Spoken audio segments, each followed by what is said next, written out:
Israel as a last measure can also use a nuclear weapon on Iran. Ukraine ने पहली बार इस लड़ाई में एक तरह की बढ़त हासिल कर ली है। 70 किलोमीटर जो फासला है दोनों फौजों के बीच का, वो टोटल किल जोन बन गया है। लगातार रूस की जो लड़ाई लड़ने की क्षमता है वो कमजोर होती जा रही है। ड्रोन टेक्नोलॉजी में 7वां रेवोल्यूशन चल रहा है। कर्नल राजेश पवार इंडिया के सबसे बेहतरीन जियोपॉलिटिकल एक्सपर्ट्स में से एक हैं, जिन्होंने रशिया यूक्रेन वॉर और ईरान वॉर के ऊपर सटीक प्रेडिक्शन दिए थे। आपके प्रेडिक्शंस एकदम सटीक निकले हैं। इन दोनों युद्धों का क्या फ्यूचर है, क्या बिग प्रेडिक्शन है आपकी तरफ से? First prediction is this war will not end in 2026.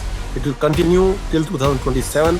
उससे भी लंबी चल जाए। दूसरा कि अगले 10 साल के अंदर अंदर न्यूक्लियर वेपन का इस्तेमाल 100% हो जाएगा। तीसरा, पुतिन माइट बी।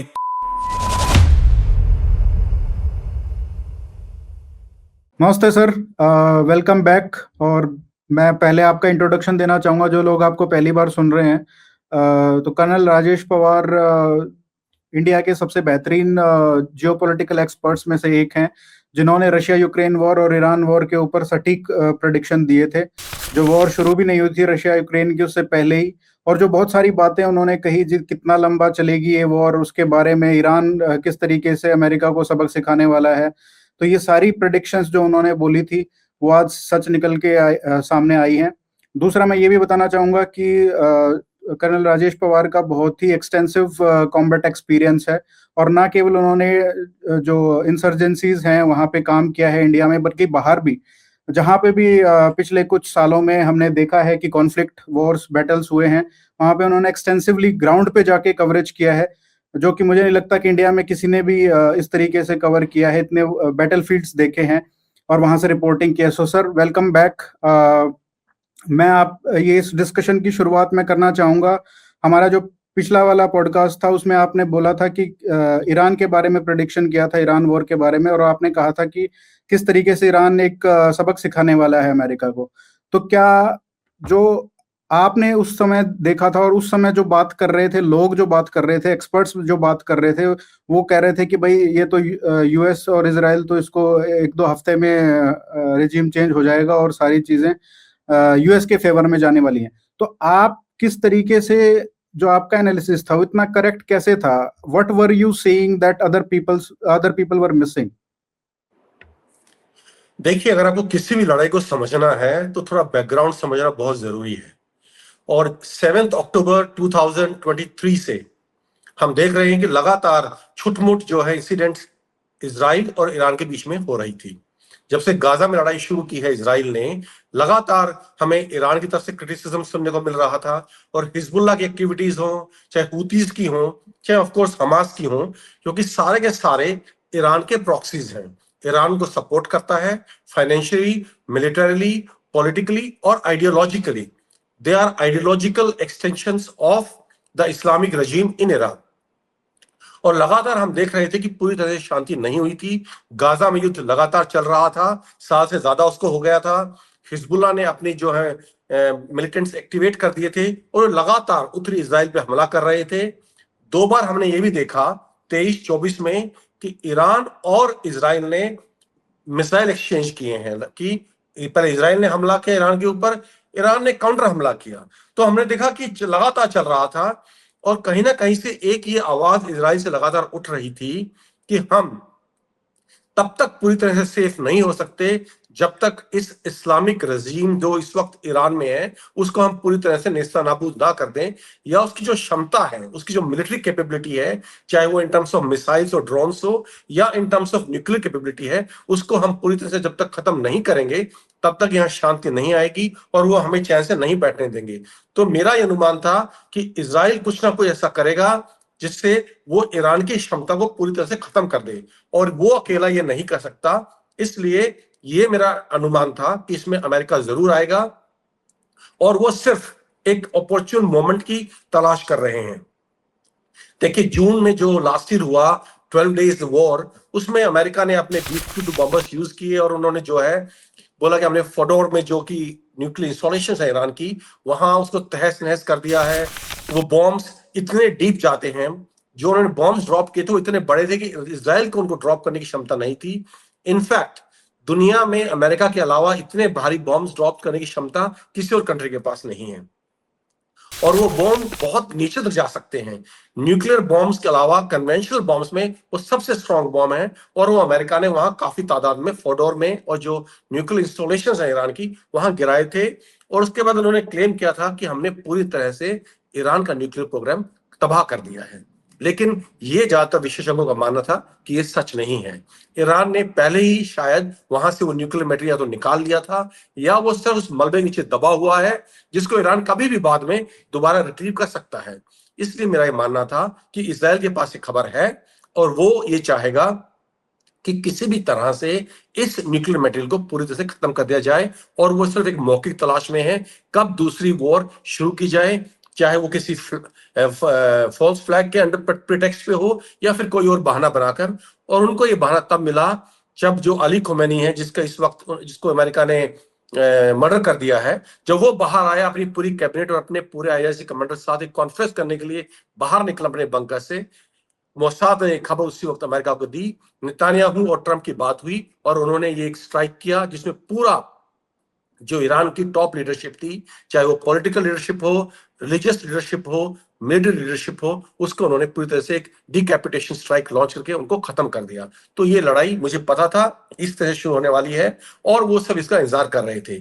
और धीरे धीरे जो बिल्डअप हो रहा था, चाहे वो इसराइल में हो, चाहे वो मेडिटेरेनियन सी में हो, चाहे वो इंडियन ओशन में हो, अमेरिकन फोर्सेस का, उससे मुझे एक अंदाजा था कि लड़ाई कभी भी शुरू हो सकती है। और अंदाजन जो उनके स्टेटमेंट्स आ रहे थे उससे लग रहा था कि ये इन दोनों में शुरू होने वाली है।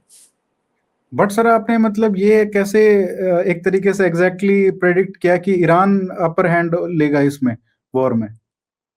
देखिए, मैंने आपको जैसे पिछले पॉडकास्ट में बात की थी, मैं जब ईरान में उन्होंने मुझे बंदी बना रखा था, बंदी बोलना सही शब्द नहीं होगा, जब उन्होंने मुझे डिटेन किया हुआ था एयरपोर्ट के ऊपर, मेरी वो तहकीकात कर रहे थे कहीं मैं कोई जासूस तो नहीं हूं, स्पाई तो नहीं हूं जो ईरान में घुसने की कोशिश कर रहा है, तो मैं वहां लगभग 36 से 48 घंटे के बीच डिटेन रहा।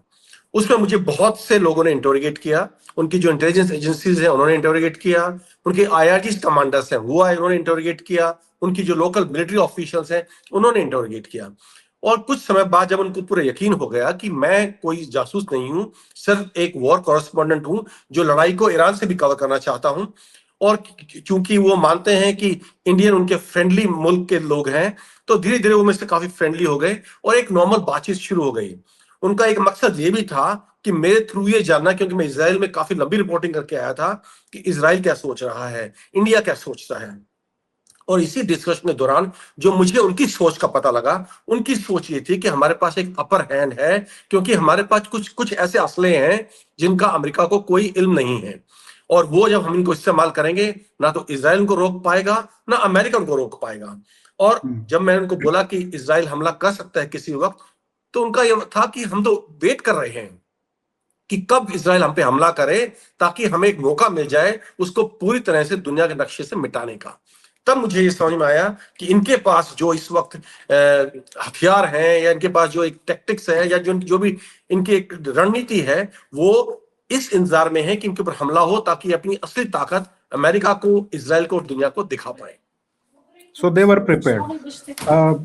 अभी मैं सर आपसे एक बिग प्रेडिक्शन चाहूंगा। अभी सब लोग कह रहे हैं कि युद्ध जो है वो युद्ध विराम एक तरीके से हो गया है, तो क्या आपको लगता है कि ये वास्तव में जो वॉर है ये रुक गई है, या फिर ये दोबारा शुरू होगी, और होगी तो कब होगी?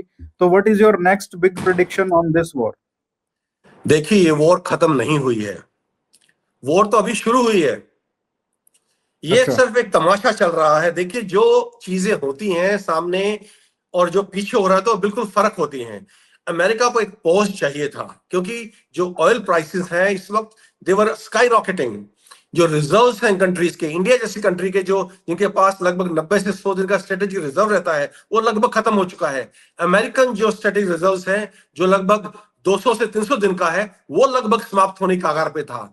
और जो पेट्रोल प्राइसेस थे लगातार अमेरिका में, वो बढ़ रहे थे और पूरी दुनिया में बढ़ रहे थे। तो एक बहुत बड़ा प्रेशर था इस वक्त अमेरिकन एडमिनिस्ट्रेशन के ऊपर, ट्रंप के ऊपर, कि वो किसी तरह से जो स्ट्रेट ऑफ हॉर्मुज है, जहां से दुनिया का लगभग 20% ऑयल और गैस पास करती है, उसको खुलवाए ताकि दुनिया को इस बड़ी मुसीबत से निजात मिल सके, ताकि जो पेट्रोल के प्राइसेस हैं इतने ऊपर जा चुके हैं, स्काई रॉकेटिंग है, वो नीचे आ सकें। तो उनका अगर आप देखें जो उन्होंने अभी मेमोरेंडम ऑफ अंडरस्टैंडिंग हुआ है, जो वाइस प्रेसिडेंट जेडी वॉन्स ने साइन किया है और ईरान ने साइन किया है स्विट्जरलैंड में, पाकिस्तान और कतर की मध्यस्थता से, उसमें आप देखें कि कहीं भी जो एक्चुअल एम्स थे लड़ाई के यूएस के, चाहे वो न्यूक्लियर वेपन्स को लेकर हो, चाहे उनकी मिसाइल्स की क्षमता खत्म करने को लेकर हो, चाहे ईरान का जो उसके प्रॉक्सीज हैं, हुतीज, हमास, हिजबुल्लाह, उनके सपोर्ट को लेकर हो या रजीम चेंज को लेकर हो, कोई भी उनके वॉर एम्स हमें इस मेमोरेंडम ऑफ अंडरस्टैंडिंग में नजर नहीं आए। सिर्फ और सिर्फ उनका एक एम था, किसी तरह से हम स्टेट ऑफ हॉर्मुज खोल सके ताकि तेल वहां से आना जाना शुरू हो सके और दुनिया में जो एक फाइनेंशियल क्राइसिस बन रहा था उसको रोका जा सके। तो ये जो 60 दिन का तमाशा है कि 60 दिन हम इस पे बात करेंगे और कोई समझौता निकालने की कोशिश करेंगे, ये 60 दिन सिर्फ इसलिए हैं ताकि अमेरिकन अपने जो उनका स्टॉक, उनका जो एम्यूनिशन स्टॉक है बहुत निचले स्तर पर जा चुका है, टोटली डिप्लीट हो चुका है, उसको वो दोबारा से भर सकें, अपना उसको रिप्लेनिश कर सकें। एक एम ये है, और दूसरा मेन एम है कि इस 60 दिन के दौरान जितने भी मुल्क हैं, जितने भी ममालिक हैं, चाहे वो यूरोप में हो चाहे एशिया में हो, वो अपने जो स्ट्रेटेजिक रिजर्वेशन को दोबारा से भर सकें, अपना एक्स्ट्रा पेट्रोलियम स्टोर कर सकें, ताकि जब अगर लड़ाई दोबारा से लंबी खिंचती है और स्ट्रेट ऑफ हॉर्मुज जो कि हर हालत में ईरान बंद करेगा, दोबारा से बंद होती है, तो इनके ऊपर इतना बड़ा क्राइसिस दोबारा नहीं आए, इसलिए सारा तमाशा इस वक्त चल रहा है। सर, ये ईरान के ऊपर थोड़ा सा आपने ब्रॉडली बताया है, बट मैं थोड़ा डीप डाउन करना चाहूँगा इसमें कि जो ये एमओयू साइन हुआ है, इसमें जो आगे आपको दिख रहा है, क्या पॉलिटिकली क्या हो रहा है, होगा जियोपॉलिटिकली क्या होगा, इकोनॉमिक्स वाइज जो सारी बिगड़ी हुई है पूरी दुनिया की इस वॉर की वजह से, अभी जो स्टॉप लगा है, तो ये कैसे, एक एक चीज थोड़ा डिटेल में बताइए कि ये कैसे प्रोग्रेस करने वाला है। देखिए, सबसे पहले मिलिट्री की बात करते हैं। ईरान को एक चीज अच्छे से पता है कि किसी भी हालत में president Trump boots on ground लेके नहीं आएंगे। इसका मतलब ये है कि चाहे अमेरिका कितना भी स्ट्रांग मिलिट्री पावर हो, ईरान ये अच्छे से जानता है कि अमेरिका या प्रेसिडेंट ट्रम्प ट्रुप्स को जमीन पर लेकर नहीं आएंगे, अपने सैनिक ईरान के अंदर नहीं भेजेंगे, ईरान की सरजमी के ऊपर अमेरिकन फौज नहीं उतरेगी, और इसका वो फायदा उठाना चाहता है। क्योंकि अगर अमेरिका ऐसा करता है तो उनकी बहुत हैवी कैजुअलिटीज होंगी जो अमेरिका बर्दाश्त नहीं कर सकता, और प्रेसिडेंट ट्रम्प के लिए वो बहुत ही घातक साबित होंगी। इसलिए किसी भी हालत में चाहे अमेरिका कितनी बमबारी कर ले, कुछ भी कर ले, लेकिन बूट्स ऑन ग्राउंड लेकर नहीं आएगा ईरान में, अपने सैनिक नहीं उतारेगा, और ये चीज ईरान बहुत अच्छे से जानता है। अब चाहे कितना भी पावरफुल हो अमेरिका, लेकिन अगर ये करने को तैयार नहीं है तो एक बहुत बड़ी कमजोरी बन जाती है ये, और ईरान इस कमजोरी का फायदा उठाना चाहता है, और यही कारण है कि अब वो मैक्सिमम एक्सट्रैक्ट करना चाहता है इस डील से अमेरिका के थ्रू, क्योंकि उसको पता है कि अमेरिका की कमजोरी है, अमेरिका को हर हालत में स्टेट ऑफ हॉर्मुज खुलवानी है, जो वो मिलिटरीली नहीं खुलवा पा रहा, तो वो बातचीत करेगा। तो जो ईरानियन स्ट्रेटेजी है वो ये है कि हम जितना मैक्सिमम लेवरेज इससे निकाल सकते हैं, जितना इससे मैक्सिमम आउटपुट निकाल सकते हैं, हमें निकालना चाहिए। तो इसने हमें एक चीज और सिखाई है दुनिया में कि सिर्फ मिलिटरली ताकतवर होना जरूरी नहीं है, आपके अंदर रिस्क लेने का एपिटाइट भी होना चाहिए, जो वेस्टर्न कंट्रीज और अमेरिका में नहीं है। दूसरा, इकोनॉमिकली चाहे इस चीज का कितना भी असर पड़ रहा हो ईरान के ऊपर, क्योंकि अमेरिका ने भी एक काउंटर ब्लॉकेड लगा रखा है जिससे ईरान के जहाज बाहर नहीं जा पा रहे, वो अपना तेल एक्सपोर्ट नहीं कर पा रहा, लेकिन जो ये पेन है जो ईरान के लोग इस वक्त फील कर रहे हैं इकोनॉमिकली, वो बर्दाश्त कर सकते हैं, क्योंकि जो उनकी रजीम है वहां पर, जो ये इस्लामिक रजीम इस वक्त ईरान में काबिज है, वो इस चीज की फिक्र नहीं करते कि लोगों को कितना नुकसान उठाना पड़ रहा है, वो कितना पेन फील कर रहे हैं। उनके हिसाब से हमें सब बर्दाश्त करना चाहिए, क्योंकि ये इस्लाम के लिए या हमारे मुल्क के लिए हो रहा है। जो पेन अमेरिकन बर्दाश्त नहीं कर सकते, देखिए अभी जो अमेरिका में तेल के प्राइसेस हैं, they just reached little above $4 पर गैलन, लेकिन टोटल अमेरिका में हाहाकार मच गया, इतना ज्यादा प्रेशर आया है प्रेसिडेंट ट्रम्प के ऊपर डेमोक्रेटिक पार्टी से कि क्या हो रहा है, हमारा normal common house hold disturb हो रहा है, आप कुछ करिए। तो ये फर्क है ईरान में, जहाँ की जो सत्ता में लोग हैं वो कितना पेन बर्दाश्त कर सकते हैं और जनता की परवाह नहीं करते। दूसरी तरफ अमेरिका है, जहाँ थोड़ा भी कुछ होगा जो जनता के खिलाफ जाता है तो एकदम से प्रेशर आता है पावर मेकिंग सेंटर्स के ऊपर, प्रेसिडेंट ट्रम्प के ऊपर और पूरी अमेरिकन गवर्नमेंट के ऊपर। तो ये दो फर्क है, इसका फायदा इस वक्त ईरान उठा रहा है।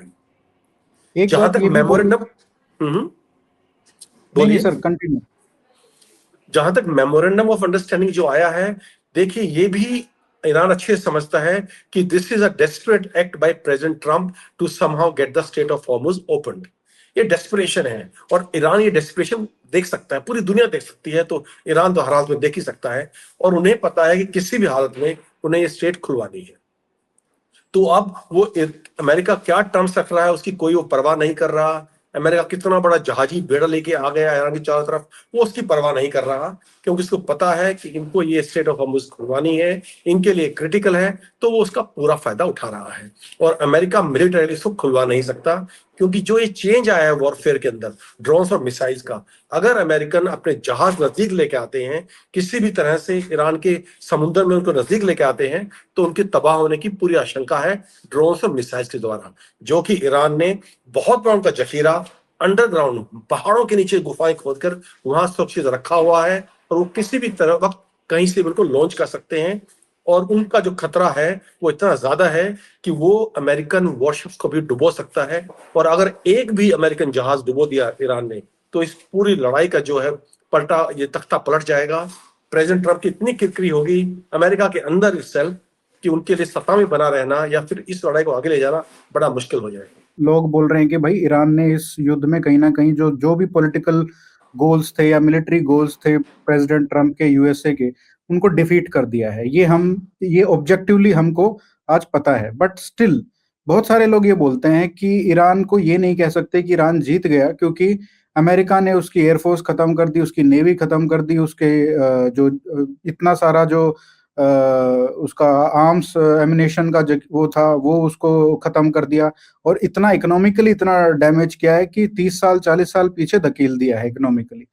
तो इस आर्ग्यूमेंट को आप कैसे देखते हैं कि जब लोग बोलते हैं कि ये एक डिफीट तो कहीं ना कहीं ईरान की ज्यादा है रादर देन यूएस और इसराइल की?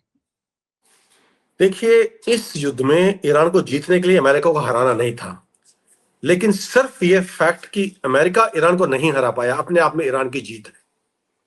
और ये जो बोलना, ये प्रेसिडेंट ट्रंप जो बार बार दोहराते हैं कि हमने उनकी पूरी एयरफोर्स खत्म कर दी, उनकी पूरी जो नेवी के शिप्स अभी समुद्र की तलहटी में पहुंच गए हैं, मिसाइल आर्सेनल पूरा डिप्लीट कर दिया है, एयर डिफेंस तबाह कर दिया है, ये सब वो चीजें हैं जो रिबिल्ड हो सकती हैं। कोई मेजर डैमेज नहीं हुआ है ईरान को। और उनका जो मिसाइल और ड्रोन्स का आर्सेनल है, जो उनका मेन हथियार है, वो ये मानना है लोगों का, एक्सपर्ट्स का, कि 70% अभी भी इंटैक्ट है, और जब लड़ाई बढ़ेगी आगे तो वो उसमें इस्तेमाल होगा। और जो उनके सबसे खतरनाक मिसाइल्स हैं वो अभी भी काफी बड़ी संख्या में उनके पास सुरक्षित हैं, और वो उनको जब चाहे इस्तेमाल कर सकता है। और जो अभी इन्होंने अटैक किया है ये शिप के ऊपर, सिंगापुर के एक जहाज के ऊपर अटैक किया है, कमर्शियल जहाज के ऊपर 2 दिन पहले, जिसके रिटेलिएशन में अमेरिका ने कुछ अटैक्स किए हैं अभी कल और परसों, वो ये दिखाता है कि जो दावे हैं अमेरिका की कि हमने उनका सब कुछ तबाह कर दिया, उनका मिसाइल लॉन्च करने की कैपेसिटी को हमने काफी हद तक इनकैपेसिटेट कर दिया है, वो सच नहीं है। ये जो जमीन पर हकीकत दिख रही है वो कुछ और ही बयान कर रही है कि ईरान की जो मिलिट्री कैपेसिटी है, the capacity to strike Israel, the capacity to strike Middle Eastern countries which are American allies, and the capacity to strike commercial vessels in the Gulf State of Hormuz and American military aircrafts and military ships is largely intact. I would say up to 70% intact. वो 70% अभी भी बची हुई है, और किसी भी वक्त जब वो चाहें हमला कर सकते हैं। और यही कारण है कि अमेरिका अपने जहाज जो हैं, जो उनके जंगी बेड़ा है, उसको ईरान के इतने नजदीक नहीं लेके आ रहा, क्योंकि जैसे वो नजदीक लेके आएगा उन पर खतरा बढ़ जाएगा, और ईरान की ताकत अभी भी बची हुई है, ये अमेरिका अच्छे से जानता है। सर, इस वॉर में ईरान के साथ जो वॉर हो रही है उसमें एसिमेट्रिक वॉरफेयर का जो यूज है वो हमने यहाँ रशिया यूक्रेन में भी देखा, बट यहाँ पे भी बहुत यूज हो रहा है इस वर्ड का। जिस तरीके से ने हॉर्मुज, स्ट्रेट ऑफ हॉर्मुज को लेवरेज किया है, और जिस तरीके से मिसाइल्स और ड्रोन्स को यूज करके उन्होंने इतने बड़े बड़े टारगेट्स को अमेरिका के इनको डाउन किया है, तो ऐसा जो ये एसिमेट्रिक वॉरफेयर है इसके बारे में थोड़ी बहुत बात हो रही है। उसके रिस्पॉन्स में अगर हम देखें तो कहीं ना कहीं जो सबसे बड़ा स्ट्रेटेजिक सक्सेसफुली मूव जो कहेंगे यूएस की तरफ से हुआ, वो काउंटर ब्लॉकेड का था, जिसके बारे में आपने अभी बताया। तो आप मिलिट्रीली इसको एक तरीके से मुझे लगता है कि ये भी एक रीजन रहा होगा कि Iranians have come on the table also, कि क्योंकि उनका भी बाहर नहीं जा रहा है। दुनिया का तो नुकसान हो ही रहा है, पर उनका भी हो रहा है। तो क्या आप इसको मिलिट्री तरीके से अगर देखा जाए, टैक्टिकल तरीके से देखा जाए, तो किस तरीके की स्ट्रेटेजी आप इसको इवेल्युएट करेंगे? देखिए, बिल्कुल सच है कि जो काउंटर ब्लॉकेड हुआ है अमेरिकन फोर्सेस का, कि कोई जहाज, ईरानी जहाज भी गल्फ ऑफ हॉर्मुज से नहीं निकल पाए, उसको वो ब्लॉकेड कर रखे, वो काफी हद तक कामयाब रहा है, इसमें कोई शक नहीं है। और जहां तक एसिमेट्रिक वॉरफेयर का सवाल है, देखिए, रशिया यूक्रेन का युद्ध है जो चल रहा है, और जब ये ईरान की लड़ाई हुई है, इसने एक चीज दुनिया को साफ कर दी है कि जो कन्वेंशनल मिलिट्रीज आज तक इस्तेमाल होती आई हैं दुनिया में किसी भी युद्ध में, उनका रोल बहुत लिमिटेड हो गया है अभी। और जो ये इतना पैसा खर्च कर रही हैं बड़े बड़ी कंट्रीज, जिसमें हिंदुस्तान भी शामिल है, और बड़ा एक अचरज होता है कि हमारी आंखों के सामने पूरा युद्ध का पटल बदल रहा है, पूरा जो landscape of warfare is changing, and we are not learning enough from that. हमने अभी बहुत सारे ड्रोन्स ऑर्डर किए हैं, ये देखते हुए कि ड्रोन वॉरफेयर फ्यूचर है, लेकिन साथ ही साथ जो कन्वेंशनल प्लेटफॉर्म्स हैं, हम उन पे इतना पैसा जाया कर रहे हैं जिसकी कोई जरूरत नहीं है। हम एक और एयरक्राफ्ट कैरियर बिल्ड कर रहे हैं, four and half generation manned aircraft अभी खरीदते जा रहे हैं, इन पे हम इतना पैसा जाया कर रहे हैं।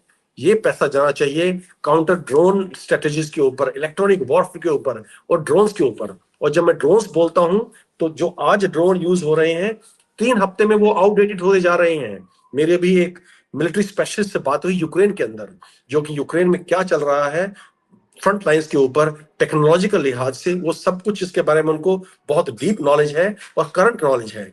उनका ये कहना था कि इस वक्त ये ड्रोन टेक्नोलॉजी में 7वां रेवोल्यूशन चल रहा है। पिछले 4.5 साल में 7th revolution in drone warfare. जो पहले हम बोलते थे कि ये फर्स्ट जनरेशन एयरक्राफ्ट है, 4th जनरेशन है, 5th जनरेशन है, एक जनरेशन ऑफ वेपन से अगले जनरेशन ऑफ वेपन तक आने में 20-25 साल लग जाते थे।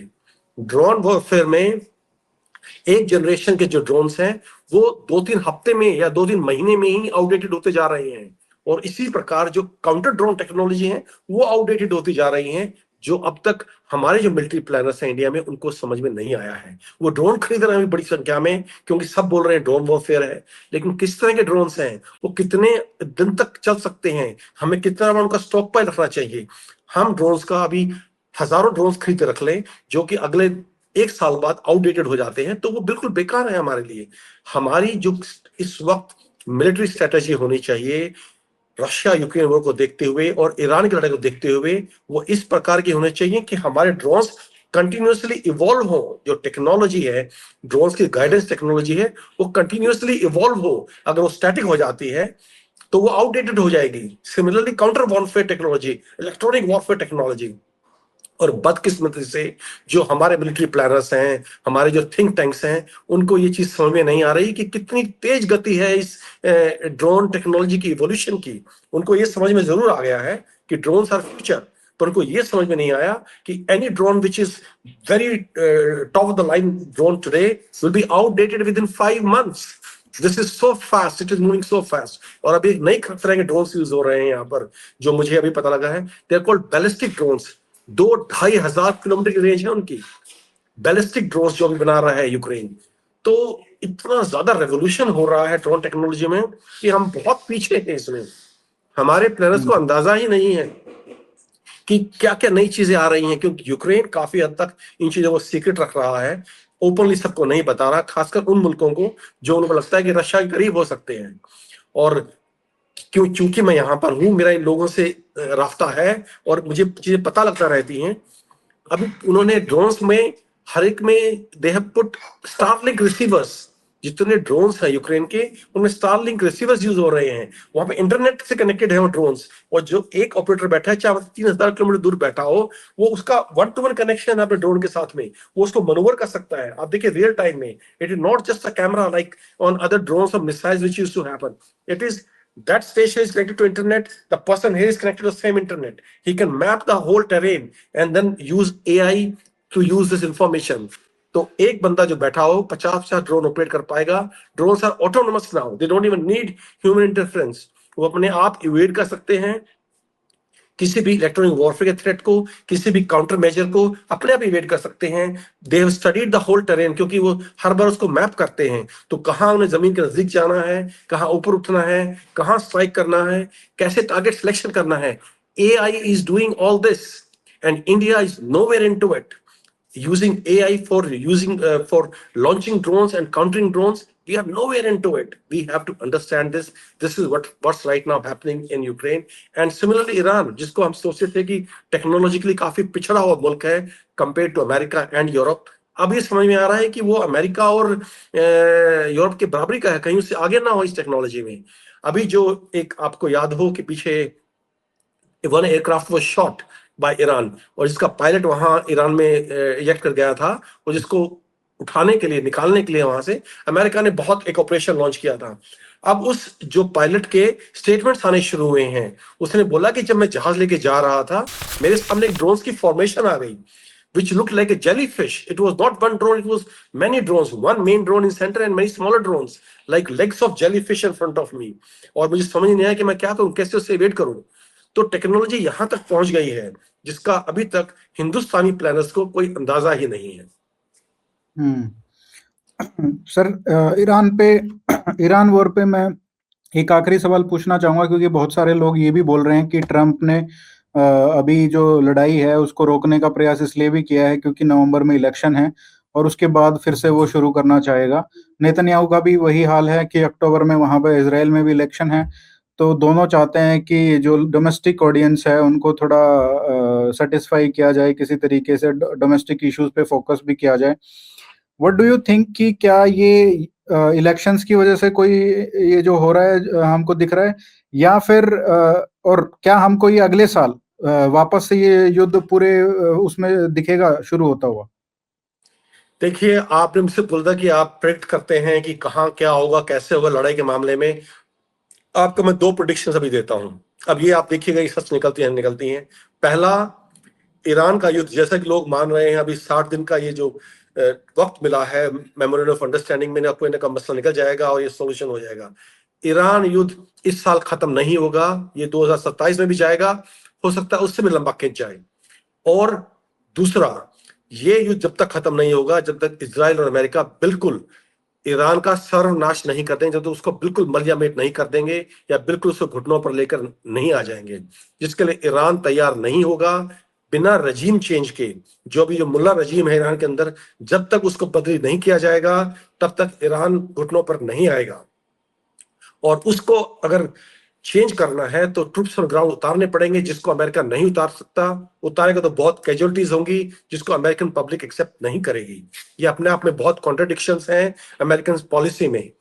तो इन सब को मद्देनजर रखते हुए मैं ये कह सकता हूं कि ये युद्ध 2027 में तो किसी भी हालत में खत्म नहीं होगा, और मुझे कोई इसमें आश्चर्य नहीं होगा कि अगर 2027 में भी खत्म ना हो, ये मतलब आज के 1.5 साल बाद भी युद्ध खत्म ना हो, तो मुझे इसमें आश्चर्य नहीं होगा।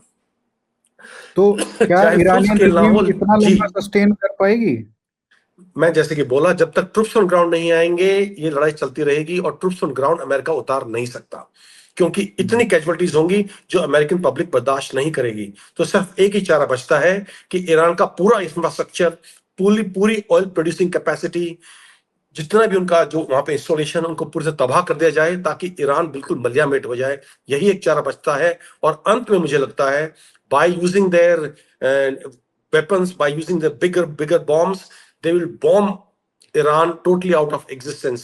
आउट ऑफ एग्जिस्टेंस कहना ठीक नहीं होगा, मतलब उसको बिल्कुल इतना ये तबाह कर देंगे एरियल बॉम्बार्डमेंट से कि even civil infrastructure will be destroyed. और एक चीज आपको और बता दूं कि इसमें पूरी संभावना है कि अगर अमेरिका अपने आप को इस लड़ाई से दूर करता है और इजराइल को अकेला छोड़ देगा, अगर अमेरिका इजराइल को अकेला छोड़ देगा, तो यह भी संभावना है कि Israel as a last major can also use a nuclear weapon on Iran, which is a very far fetched idea, जिसकी होने की संभावना कम है। लेकिन अगर जिस तरह से हालात चल रहे हैं, जिस तरह धीरे धीरे ट्रंप अपने आप को दूर करने की कोशिश कर रहा है इजराइल से लेबनान के मुद्दे पर, देखिए वो बार बार बोल रहा है कि आप लेबनान में हमला ना करें, और इजराइल करता जा रहा है। क्योंकि अगर हिजबुल्लाह लेबनान से ईरान पे हमला करेगा, इजराइल पर हमला करेगा, तो इजराइल रिटेलिएट करेगा हर हालत में, अमेरिका चाहे कुछ भी कहता रहे। और अगर ये फासला मुझे लगता है कि आर्टिफिशियल है, सिर्फ ईरान को दिखाने के लिए है, जो फासला दिखा रहे हैं ट्रंप और नेतान्याहू। पर अगर सही में ये फासला दोनों कंट्री के बीच में बढ़ता चला गया तो इसमें मुझे कोई आश्चर्य नहीं होगा कि as a last stage even Israel might use nuclear weapon against Iran to prevent it from getting any kind of nuclear capabilities and to reduce its missile strength। तो ये जिस तरफ जा रहा है वो एक सही दिशा में नहीं जा रहा। तो मेरी जो दो प्रोडिक्शंस हैं टाइमिंग की और डेवस्टेशन की, आप मान के चलिए। सर एक बात और बोली जाती है, जब आपने यूएस और इसराइल के बीच में जो डिफरेंसेस आ रहे हैं दिख रहे हैं उस पर आपने बात की। एक तबका है बहुत बड़ा, और ईरान में भी जो लीडर्स हैं उन्होंने भी इस बात को कहा है कि भाई ये इसराइल की वॉर है, और इसराइल जैसे एप्स्टीन फाइल्स वगैरह और सारे प्रेशर्स लगा के एक तरीके से अमेरिका को इस वॉर में जबरदस्ती लेके आया है। ये अमेरिका की वॉर नहीं है। व्हाट डू यू थिंक कि ये जो इस तरीके की, मुझे तो जुवेनाइल लगती हैं इस तरीके के arguments, what do you think कि क्या ये सच में अमेरिका का कोई इंटरेस्ट नहीं है इस ईरान को हराने में या ईरान को खत्म करने में, या सिर्फ इसराइल की वॉर है? What do you think about it? देखिए, इसमें कोई डाउट नहीं है कि जो इमीडिएट थ्रेट है ईरान से वो इसराइल को है। अगर कल ईरान न्यूक्लियर वेपन्स एक्सपीआर कर लेता है, मिसाइल उसके पास ऑलरेडी है जो आराम से इसराइल पहुंच सकती हैं, तो जो अभी जो ये मुल्ला रजीम है ईरान के अंदर, इन्होंने तो बिल्कुल ओपनली स्टेट किया हुआ है कि हमारा एक मकसद है इसराइल को नक्शे से मिटाना। और अगर वो न्यूक्लियर वेपन्स लेके आ जाती हैं तो वो उसको हर हालत में इसराइल के ऊपर इस्तेमाल करेंगी। अगर कल आप सोचिए हिंदुस्तान कोई मुल्क बोलता है कि हमारा मकसद है हिंदुस्तान को नक्शे से मिटाना, और वो न्यूक्लियर वेपन्स इकट्ठा करने की कोशिश कर रहा है, तो हिंदुस्तान उनको हर हालत में रोकेगा, चाहे सक्षम हो चाहे नहीं हो। और इसराइल सक्षम है तो उसके लिए एक रेड लाइन है कि किसी भी तरह से ईरान को वो न्यूक्लियर वेपन्स अख्तियार नहीं करने दे सकता, क्योंकि इसके लिए वो एग्जिस्टेंशियल थ्रेट है ना। रही अमेरिका की बात, अमेरिका के पूरे बेसिस हैं। देखिए, जब ये लड़ाई शुरू हुई तो ईरान ने क्या किया, जितने अमेरिकन बेसिस हैं इन अरब ममालिक के अंदर, सबके ऊपर ताबड़तोड़ हमले किए और सब हाथ जोड़े खड़े हो गए, अमेरिका के पास पहुंच गए कि हमें बचाइए। तो ये न्यूक्लियर वेपन है, ये इन ममालिक के लिए भी थ्रेट है और अमेरिका के लिए थ्रेट है। अभी ईरान के पास वो मिसाइल्स नहीं है, वो डिलीवरिंग कैपेसिटी नहीं है उन वेपन्स को डिलीवर करने की अमेरिकन मेनलैंड तक। और जिस तरह से उनका मिसाइल प्रोग्राम चल रहा है, अगर इसी तरह से चलता रहा और ईरान ने ऐसी मिसाइल डेवलप कर ली जो अमेरिका तक पहुंच सकती हैं, तो ऐसा वेपन अमेरिका के लिए भी बिगेस्ट थ्रेट है। वो हमेशा अपनी हर रैली में, हर भाषण में बोलते हैं कि इजराइल छोटा शैतान है, बड़ा शैतान अमेरिका है जिसको खत्म करना है, और अमेरिकन इस चीज जानते हैं। तो इमीडिएट थ्रेट चाहे अमेरिका के लिए नहीं हो, लेकिन लॉन्ग टर्म में अमेरिका और यूरोप के लिए भी बहुत बड़ा थ्रेट है। इसलिए बार बार यूरोप ये चीज बोलता है कि we can not allow Iran to have nuclear weapons. Apart from this, उनका सबसे बड़ा डर जो है इस वक्त दुनिया में, ईरान गवर्नमेंट सबसे एक ऐसी गवर्नमेंट है जो सबसे ज्यादा आइडियोलॉजिकली ड्रिवन है। They have a apocalyptic view of the world कि अगर हम मरेंगे इस लड़ाई में, हम तो सब जन्नत में जाएंगे, हम तो अल्लाह के काम के लड़ रहे हैं, इस्लाम के लड़ रहे हैं, और ये जो काफिर लड़ रहे हैं ये सब जहन्नुम में जाएंगे। उनका ऐसा मानना है, तो वो तो मरने से नहीं डर रहे इस चीज में। और अमेरिका अपने 10 सैनिक मरवाने को तैयार नहीं है। तो they have this apocalyptic view of the world, of their ideology, which is even more scary for Israel and Americans। उससे उनको बहुत ज्यादा डर है कि इनको मरने का डर नहीं है, और हमारे तो हम अपने 5 सैनिक भी नहीं गवा सकते। तो ये जो असिमेट्री आपको दिख रही है डर के अंदर, ये चीज अमेरिका और यूरोप भी समझता है। और इमीडिएट थ्रेट चाहे इसराइल के लिए हो, लेकिन लॉन्ग टर्म यूरोप और अमेरिका दोनों के लिए थ्रेट है, और वो उसको काउंटर करना चाहते हैं। लेकिन जो डेमोक्रेट्स हैं यूएस के अंदर, वो लगातार उनमें एक एंटी सेमेटिक सेंटीमेंट बढ़ता जा रहा है, एंटी इजराइल सेंटीमेंट बढ़ता जा रहा है। उसका एक बहुत बड़ा कारण है कतर। कतर एक ऐसा मुल्क है जो बिल्कुल खुल के सामने नहीं आता, लेकिन ये एक बहुत ही बड़ा इस्लामिस्ट मुल्क है और पूरी दुनिया में वहाबी और इस्लामिस्ट आइडियोलॉजी को फैला रहा है। ये अरबों डॉलर देते हैं अमेरिकन यूनिवर्सिटीज को और यूरोपियन यूनिवर्सिटीज को वहां अपनी आइडियोलॉजी को फैलाने के लिए, वहां एंटी इजराइल सेंटिमेंट्स जनरेट करने के लिए, pro Palestine, pro Hamas sentiments generate करने के लिए। So they spend millions of dollars, billions of dollars with the politicians, with the think tanks, with the universities in the West to propagate, to somehow propagate their own ideology। और बहुत पैसा खर्च करते हैं। वो एक बहुत छोटे लोग हैं, बहुत कम लोग हैं, उनको इतना पैसा आता है, हराम का पैसा, जो पेट्रोल और गैस से आता है। उन्होंने कोई मेहनत नहीं की है पैसा कमाने के लिए, जैसे छोटे मुल्क हैं या गरीब मुल्क हैं, हिंदुस्तान हो गया, चाइना हो गया, यूरोप हो गया, जिन्होंने अपनी मेहनत से या इनोवेशन से या अपने दिमाग का इस्तेमाल करके पैसा जनरेट किया है। उनको तो वो वहां तेल निकल गया, गैस निकल गई और हराम का बैठ खा रहे हैं, इसलिए वो ऐसा पैसा इस्तेमाल कर रहे हैं पूरी दुनिया में। और ये चीज अमेरिका नहीं समझ पा रहा है, क्योंकि अमेरिका मुंह बंद रखते हैं। इतना पैसा लगाया उन्होंने डेमोक्रेट्स के ऊपर वहां पे, वो हमेशा कोई भी चीज जो ईरान के खिलाफ जाती है उसको सपोर्ट करते हैं ये डेमोक्रेट्स, जिनको पैसा जाता है। और वो किसी भी हालत में ईरान ट्रंप को चैन से नहीं बैठने देंगे। इस तरह के मुल्क बार बार कहते रहेंगे कि हमारी लड़ाई नहीं है, हमारी लड़ाई नहीं है, लेकिन जो मिलिट्री एस्टेब्लिशमेंट है, जो इंटेलिजेंस एजेंसीज हैं अमेरिका की, वो ये समझते हैं कि ये उनके लिए इमीडिएट थ्रेट हो या ना हो, लेकिन लॉन्ग टर्म उनके लिए बहुत बड़ा थ्रेट है। कतर ने तो ट्रंप को प्लेन भी दिया था जो एयरफोर्स वन बन गया है अभी। हराम का पैसा है ना, कमाया थोड़ी उन्होंने पैसा, ये तो वो देते रहेंगे। वो पूरे प्रोफेसर्स को, थिंक टैंक्स को, यूनिवर्सिटीज को पैसा देते हैं। एक इमेज जो अल जजीरा है, जो विच इज इस्लामिस्ट चैनल, वो सारा कतर को उनसे कोई पैसा मिल थोड़ा रहा है, खर्च कर रहे हैं, क्योंकि इतना पैसा पड़ा है जो सब हराम का पैसा आया हुआ है, उसको कहाँ इस्तेमाल करेंगे? इसी के लिए इस्तेमाल करेंगे। और हर किसी का मुंह बंद करते हैं, पैसा फेंकते हैं, लोगों का मुंह बंद हो जाता है, ठीक देते हैं किसी को भी। सर हमको बीच में लोकेशन चेंज करनी पड़ी, बट हमने अभी तक ईरान का जो वॉर है उसके ऊपर डिस्कशन किया है, काफ़ी डिटेल में बातें की हैं। अब मैं थोड़ा फोकस करना चाहूँगा रशिया यूक्रेन के बीच में जो युद्ध चल रहा है। आप यूक्रेन में हैं अभी इस समय, और अभी कुछ दिन पहले कीव में जो अटैक्स हुए थे उसको भी आपने कवर किया था।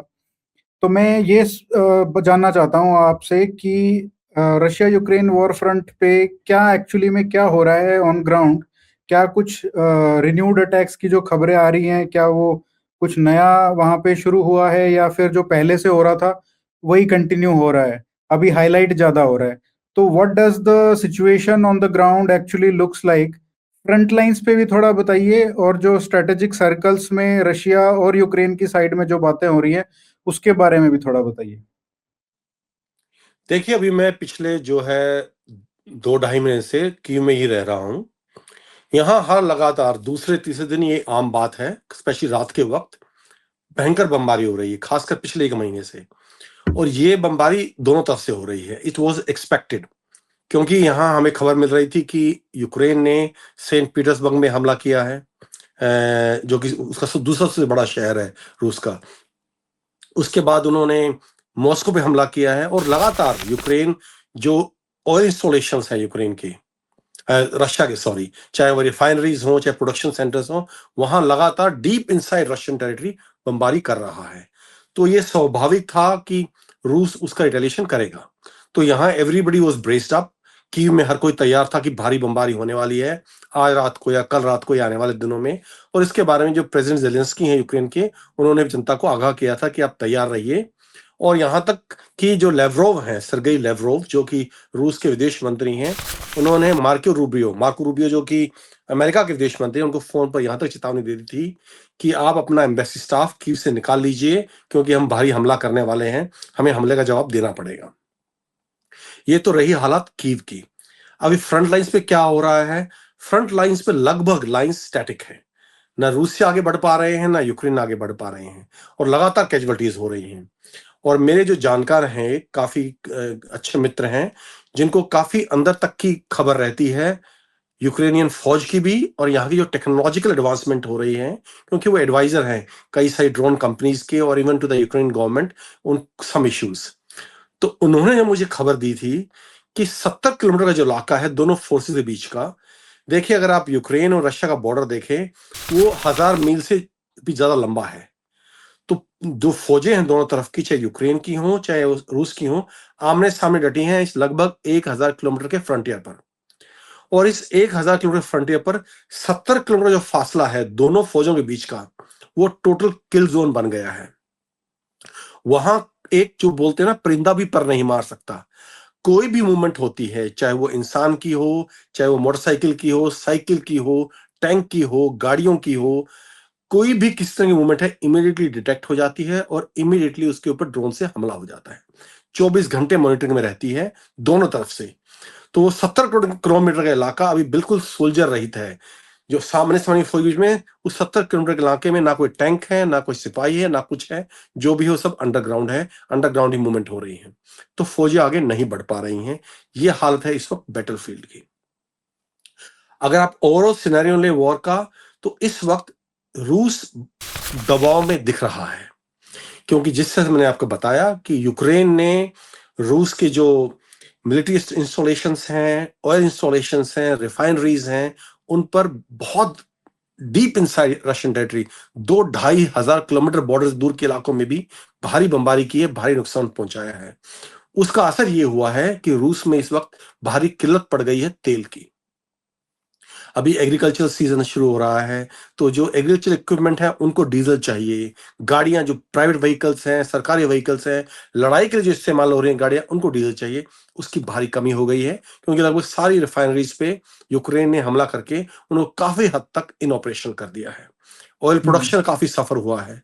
इसके अलावा जो सबसे ज्यादा प्रेशर रशिया फील हो रहा है वो क्राइमिया में हो रहा है।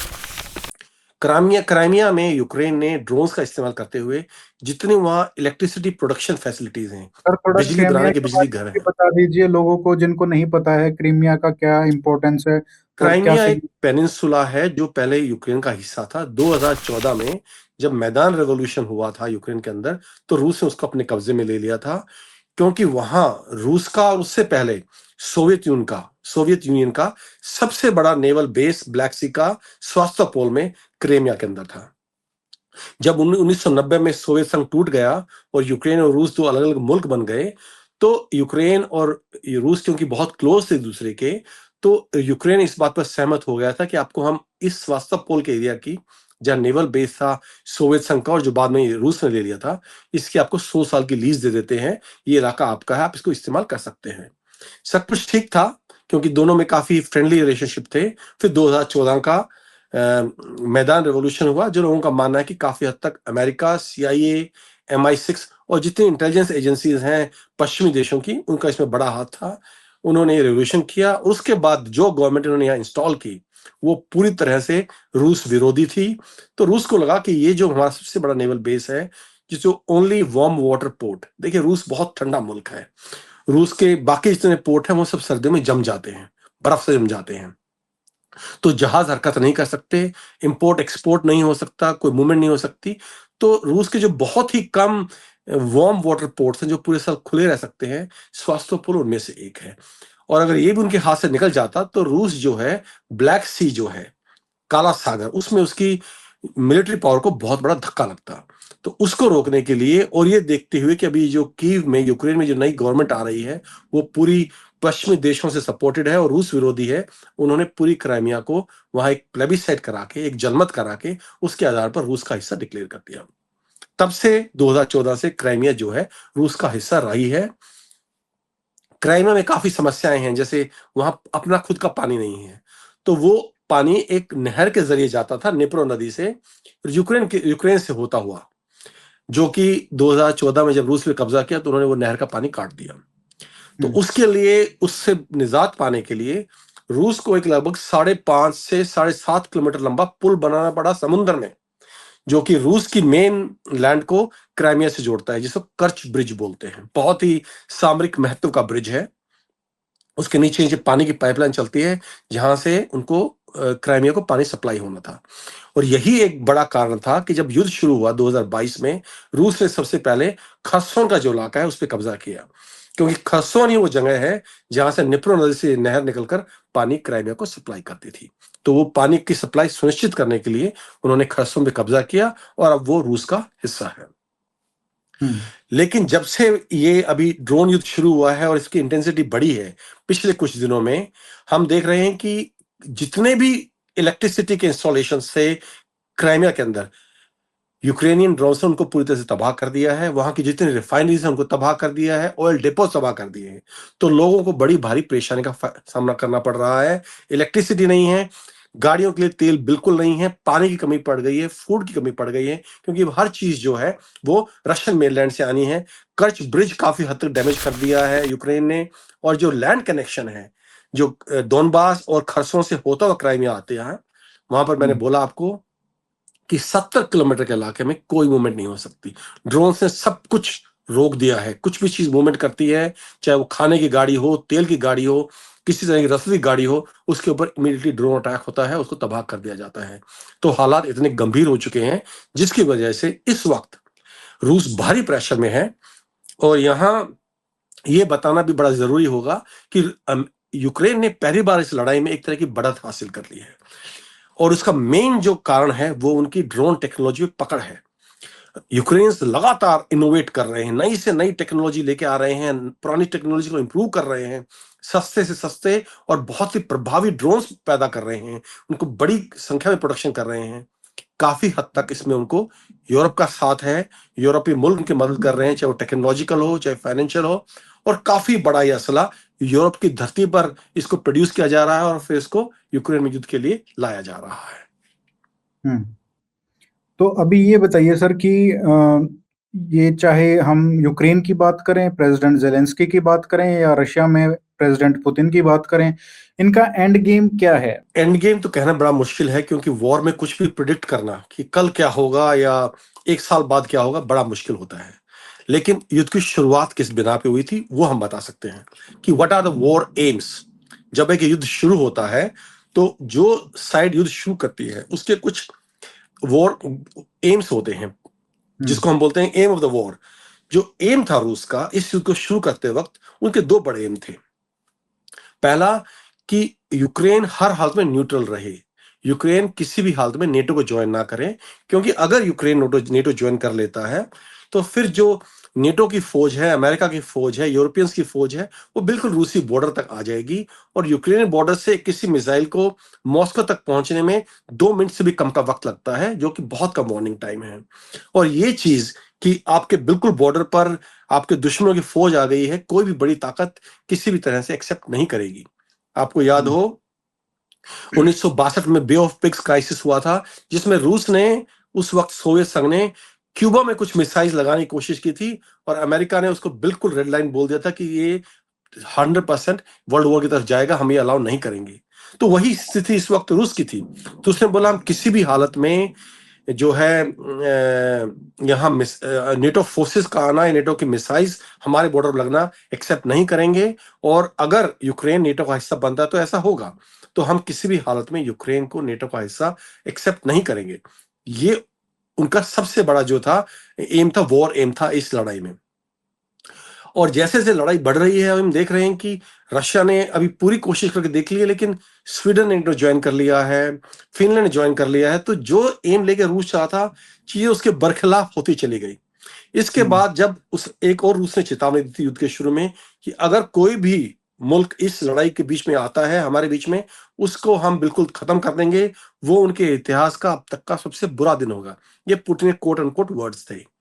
लेकिन हम देख रहे हैं कि लड़ाई के दौरान लगातार रशिया की एक एक करके सारी रेड लाइंस पश्चिमी देशों ने, अमेरिका ने और यूक्रेन ने क्रॉस कर ली है। पहले रेड लाइंस थी कि आप हाइमारस नहीं देंगे, उन्होंने हाइमारस दे दिया। फिर रेड लाइंस थी कि हाइमारस की जो मिसाइल्स हैं उनकी रेंज 150 किलोमीटर से दूर की नहीं होनी चाहिए, या उनकी ये क्षमता नहीं होनी चाहिए कि वो रूसी टेरिटरी के अंदर फायर कर सकें। वो भी हो गया। फिर वो बोले कि हम F-16 देंगे, रूस ने बोला हमारी रेड लाइन है, उन्होंने F-16 भी दे दिए। उसके बाद उन्होंने बोला कि आप लॉन्ग रेंज स्ट्रेटेजिक मिसाइल नहीं देंगे, क्योंकि हमें नहीं पता कि मिसाइल्स में कुछ न्यूक्लियर असला है या कन्वेंशनल वॉरहेड है, तो हम, ये हमारी रेड लाइन है, हम इसको एक्सेप्ट नहीं करेंगे। अभी स्टॉर्म शैडो मिसाइल्स जो स्टैटिक मिसाइल्स हैं, लॉन्ग रेंज मिसाइल्स हैं, जिनकी पूरी नेविगेशन नेटो सैटेलाइट्स के जरिए होता है, उनसे लगातार रूस के ऊपर हमला हो रहा है और रूस रिटेलिएट नहीं कर रहा। अब बड़ा एक असमंजस सा पैदा हो गया है जियोपॉलिटिकल वर्ल्ड में और थिंकर्स के माइंड में, कि ऐसा प्रतीत होता है कि रूस एक डिलेमा में फंस गया है। डिलेमा मतलब दो ऑप्शंस हैं और दोनों ही उसके लिए मुश्किल हो रही हैं। पहली उसकी ऑप्शन है कि वो यूरोपियन देशों पर हमला कर दे, क्योंकि जितने ये ड्रोन्स हैं, लॉन्ग रेंज मिसाइल्स अभी वहां बन रही है और वहां से सप्लाई हो रही हैं, और जितना नेविगेशन है, चाहे वो टारगेट सिलेक्शन हो, टारगेट एक्विजिशन हो, लॉन्ग रेंज मिसाइल्स और ड्रोन्स का नेविगेशन हो और उन पे अटैक हो, वो सारा का सारा इज कोऑर्डिनेटेड बाय नेटो, और जो सैटेलाइट्स हैं नेटो के, उनसे जरिए हो रहा है। तो एक तरह से रूस ये बोल रहा है कि नेटो या यूरोपियन मुल्क सीधे तौर पर इस लड़ाई में आमने सामने हैं, तो हम as per international law in ठिकानों पर हमला कर सकते हैं। लेकिन रूस ऐसा कर नहीं रहा क्योंकि उसे ये भी चीज समझ में आती है कि ये एक यूक्रेन की बेट है। अगर यूक्रेन चाहता है, और खासकर यूक्रेन और ब्रिटेन ये दो कंट्री चाहते हैं किसी तरह से जो युद्ध है, जो इस वक्त यूक्रेन और रूस का आमने सामने का युद्ध है, ये नेटो बनाम रूस बन जाए, तो रूस ये नेटो को और अमेरिका को किसी तरह से इस युद्ध में खींचना चाहते हैं। रूस इस चीज को समझता है और इस चीज को रोकना चाहता है, और यही कारण है कि उसने अब तक इतनी धमकियां देने के बावजूद, इतनी रेड लाइंस क्रॉस होने के बावजूद अब तक यूरोपियन ममालिक के ऊपर हमला नहीं किया है। लेकिन इसका उसको एक बहुत बड़ा खामियाजा उठाना पड़ रहा है, क्योंकि इससे यूरोपियन देशों के दिमाग में ये चीज बैठ गई है कि रूस कभी भी ना तो एटॉमिक हथियारों का यूज करेगा, ना हम पर कोई हमला करेगा। तो हम चाहे जितनी रेड लाइंस रूस की उनको क्रॉस किए जा सकते हैं, हम मनमानी कर सकते हैं। रूस की धमकियां सिर्फ गिद्दड़ भभकियां हैं, रूस कुछ नहीं करने वाला, उनके जहन में ये बात अब बैठ गई है। तो इसका जो एक स्ट्रेटेजिक डिटरेंस था, एक न्यूक्लियर डिटरेंस था रूस के पास, कि अमेरिका या यूरोप ऐसा नहीं करेगा, कि उनको डर रहेगा कि रशिया रिटेलिएट कर देगा, वो डर खत्म होता नजर आ रहा है। तो ये नुकसान रूस को अभी उठाना पड़ रहा है, हमला ना करके। तो रूस ये कदम उठाता है तब भी मारा जाता है, ये कदम उठाता है तब भी उसको नुकसान उठाना पड़ेगा। तो कहीं ना कहीं एक स्ट्रेटेजिक डिलेमा है इस वक्त, जिसमें रूस फंसा हुआ नजर आता है। लेकिन मेरा यह मानना है कि यह डिलेमा बहुत लंबे वक्त तक नहीं चलेगा, क्योंकि एक वो वक्त आएगा जैसे जैसे अभी ये लॉन्ग रेंज ड्रोन्स का इस्तेमाल कर रहे हैं। देखिए अभी एक नई चीज इस्तेमाल कर रहे हैं Ukraine, it's called ballistic drones. पहले हम बैलिस्टिक मिसाइल सुनते थे, अभी बैलिस्टिक ड्रोन्स, एक फायर पॉइंट कंपनी है शायद यूक्रेन की, उसने कमाल कर दिया, पुराने इंजन से उठाकर एआई का इस्तेमाल करके ये ड्रोन्स भेजते हैं। वो अंदर जो कैमरास लगे हुए हैं वो लगातार पूरी टेरेन को, नीचे पूरी जमीन को, ग्राउंड को मैप करते हुए चलते हैं। और उसके बाद अगर आप 50 ड्रोन भी फायर कर रहे हैं, वो इस एआई का इस्तेमाल करते हैं। आपको ड्रोन ऑपरेटर की भी जरूरत नहीं, सिर्फ एक ड्रोन ऑपरेटर 50 ड्रोन के लिए काफी है। और एक और चीज जो मेरे जो सोर्सेज हैं विद इन यूक्रेन आर्मी, उन्होंने बताया कि अभी जो ये लॉन्ग रेंज ड्रोन्स हैं, इन सबके ऊपर स्टारलिंक के रिसेप्टर लगे हुए, स्टारलिंक का रिसीवर लगा हुआ है, जो कि एलोन मस्क की कंपनी है। उसके सैकड़ों सैटेलाइट्स हैं इस वक्त, जो आसमान में, जो जमीन के चप्पे चप्पे पर हैं, कहीं भी इंटरनेट प्रोवाइड कर सकते हैं। तो आप देखिए अभी एक ड्रोन जा रहा है, उसके ऊपर स्टारलिंक का रिसीवर लगा हुआ है, तो उसमें इंटरनेट है। मैं एक ऑपरेटर हूँ, 200 300 1000 किलोमीटर चाहे दूर बैठा हूं, मेरे पास भी इंटरनेट है और हम एक दूसरे से कनेक्टेड हैं। इस ड्रोन को अगर तबाह करने के लिए कोई इलेक्ट्रॉनिक वॉरफेयर का यूज होता है, या कोई एंटी ड्रोन मेजर यूज होता है, तो मैं यहाँ बैठा बैठा ड्रोन को दाएं बाएं कर सकता हूँ, उसकी ट्रेजेक्ट्री चेंज कर सकता हूँ, उसका बिल्कुल टारगेट चेंज कर सकता हूँ। तो इस तरह का एआई का इस्तेमाल अपने आप में बहुत नई चीज है। और यहाँ जो अगला सवाल बड़ा स्वाभाविक है कि क्या इससे हम सीख रहे हैं, मैं उस पर बाद में आऊंगा, आप मुझे याद दिलाइएगा हम कि आएंगे हम ये नहीं उसमें। सीख पा रहे। तो मैं पहले रूस का खत्म कर दूं। तो इस तरह के जो बैलिस्टिक ड्रोन्स आ रहे हैं अभी, एक बिल्कुल दुनिया को अचंभे में आ गया कि ऐसे भी ड्रोन्स हो सकते हैं, उनका प्रोडक्शन बहुत बड़े स्केल पर हो रहा है। अब ये सैकड़ों में नहीं बन रहे हैं, ये ड्रोन्स मिलियंस में बन रहे हैं, और पूरी जो इंडस्ट्रियल माइट है यूरोपियन यूनियन का, वो इसमें झोंक दिया गया है इस प्रोडक्शन को ऊपर ले जाने के लिए। बहुत सारे ड्रोन्स यूक्रेन के अंदर भी बन रहे हैं, लेकिन यूरोप में भी बन रहे हैं। और रूस ये हालात कब तक बर्दाश्त करा? देखिए ये हमले बढ़ते चले जाएंगे, इनकी जो गहराई है, लंबाई है, इनका जो डिस्ट्रक्शन पावर है, वो लगातार बढ़ाई जा रही है। Swing is on up swing, the graph is going up. तो इससे जो इंफ्रास्ट्रक्चर है रूस का, वो लगातार डिग्रेड हो रहा है, लगातार तबाह हो रहा है। उसकी वॉर फाइटिंग कैपेबिलिटी है, लगातार तबाह हो रही है। उसका जितना असला है, उसके जितने भंडार हैं एमिनिशन के, वो लगातार डिप्लीट हो रहे हैं, कम हो रहे हैं। तो लगातार रूस की जो लड़ाई लड़ने की क्षमता है वो कमजोर होती जा रही है, और यही यूरोप चाहता है। यही कारण है कि वो इस युद्ध को रुकने नहीं दे रहे, ना रुकने देंगे, क्योंकि उनके सैनिक नहीं मर रहे हैं, उन्हें कुछ नहीं, सब पैसे फेंकने हैं, और यूक्रेनियंस मर रहे हैं लड़ाई में, और लड़ाई चलती रहेगी, और रूसी मर रहे हैं। तो यही उनका मेन एम था कि रूस को हम किस तरह से लगातार कमजोर कर सकें बिना कोई नुकसान उठाए हुए। तो रूस ही कब तक बर्दाश्त करेगा? दूसरा, साथ ही साथ रूस, यूरोप बड़े ओपनली बोल रहा है। बहुत से जो यूरोप के लीडर्स हैं, चाहे वो जर्मनी के हों, फ्रांस के हों, यूके के हों, स्वीडन के हों, इंक्लूडिंग जो डिप्लोमेट्स हैं यूरोपियन यूनियन के, वो ये बड़े खुलकर बोल चुके हैं कि we are getting ready for war in 2028। हम युद्ध के लिए तैयारी कर रहे हैं 2028 में। तो ये सब अब अगर मेन स्ट्रीम मीडिया इसको इतने खुला करके नहीं उठा रहा है, इस चीज को नहीं एनालाइज कर पा रहे हैं, तो ये उनकी कमी है, लेकिन वो तो खुलकर बोल रहे हैं। अब देखिए, अगर इसी तरह की तबाही यूक्रेन करता रहा इन ड्रोन्स का और लॉन्ग रेंज मिसाइल का यूज करते हुए, अब सोमशरा मिसाइल से मॉस्को पर हमला किया है यूक्रेन ने, जो कि ब्रिटिश मिसाइल्स हैं। तो एक तरह से तो अब हालत ये है कि यूरोप लगातार एक तरह से यूरोप हमला कर रहा है, ये रूस के ऊपर नुकसान कर रहा है, तबाही मचा रहा है, और रूस रिटेलिएट नहीं कर पा रहा है। तो रूस से कब तक बर्दाश्त करेगा?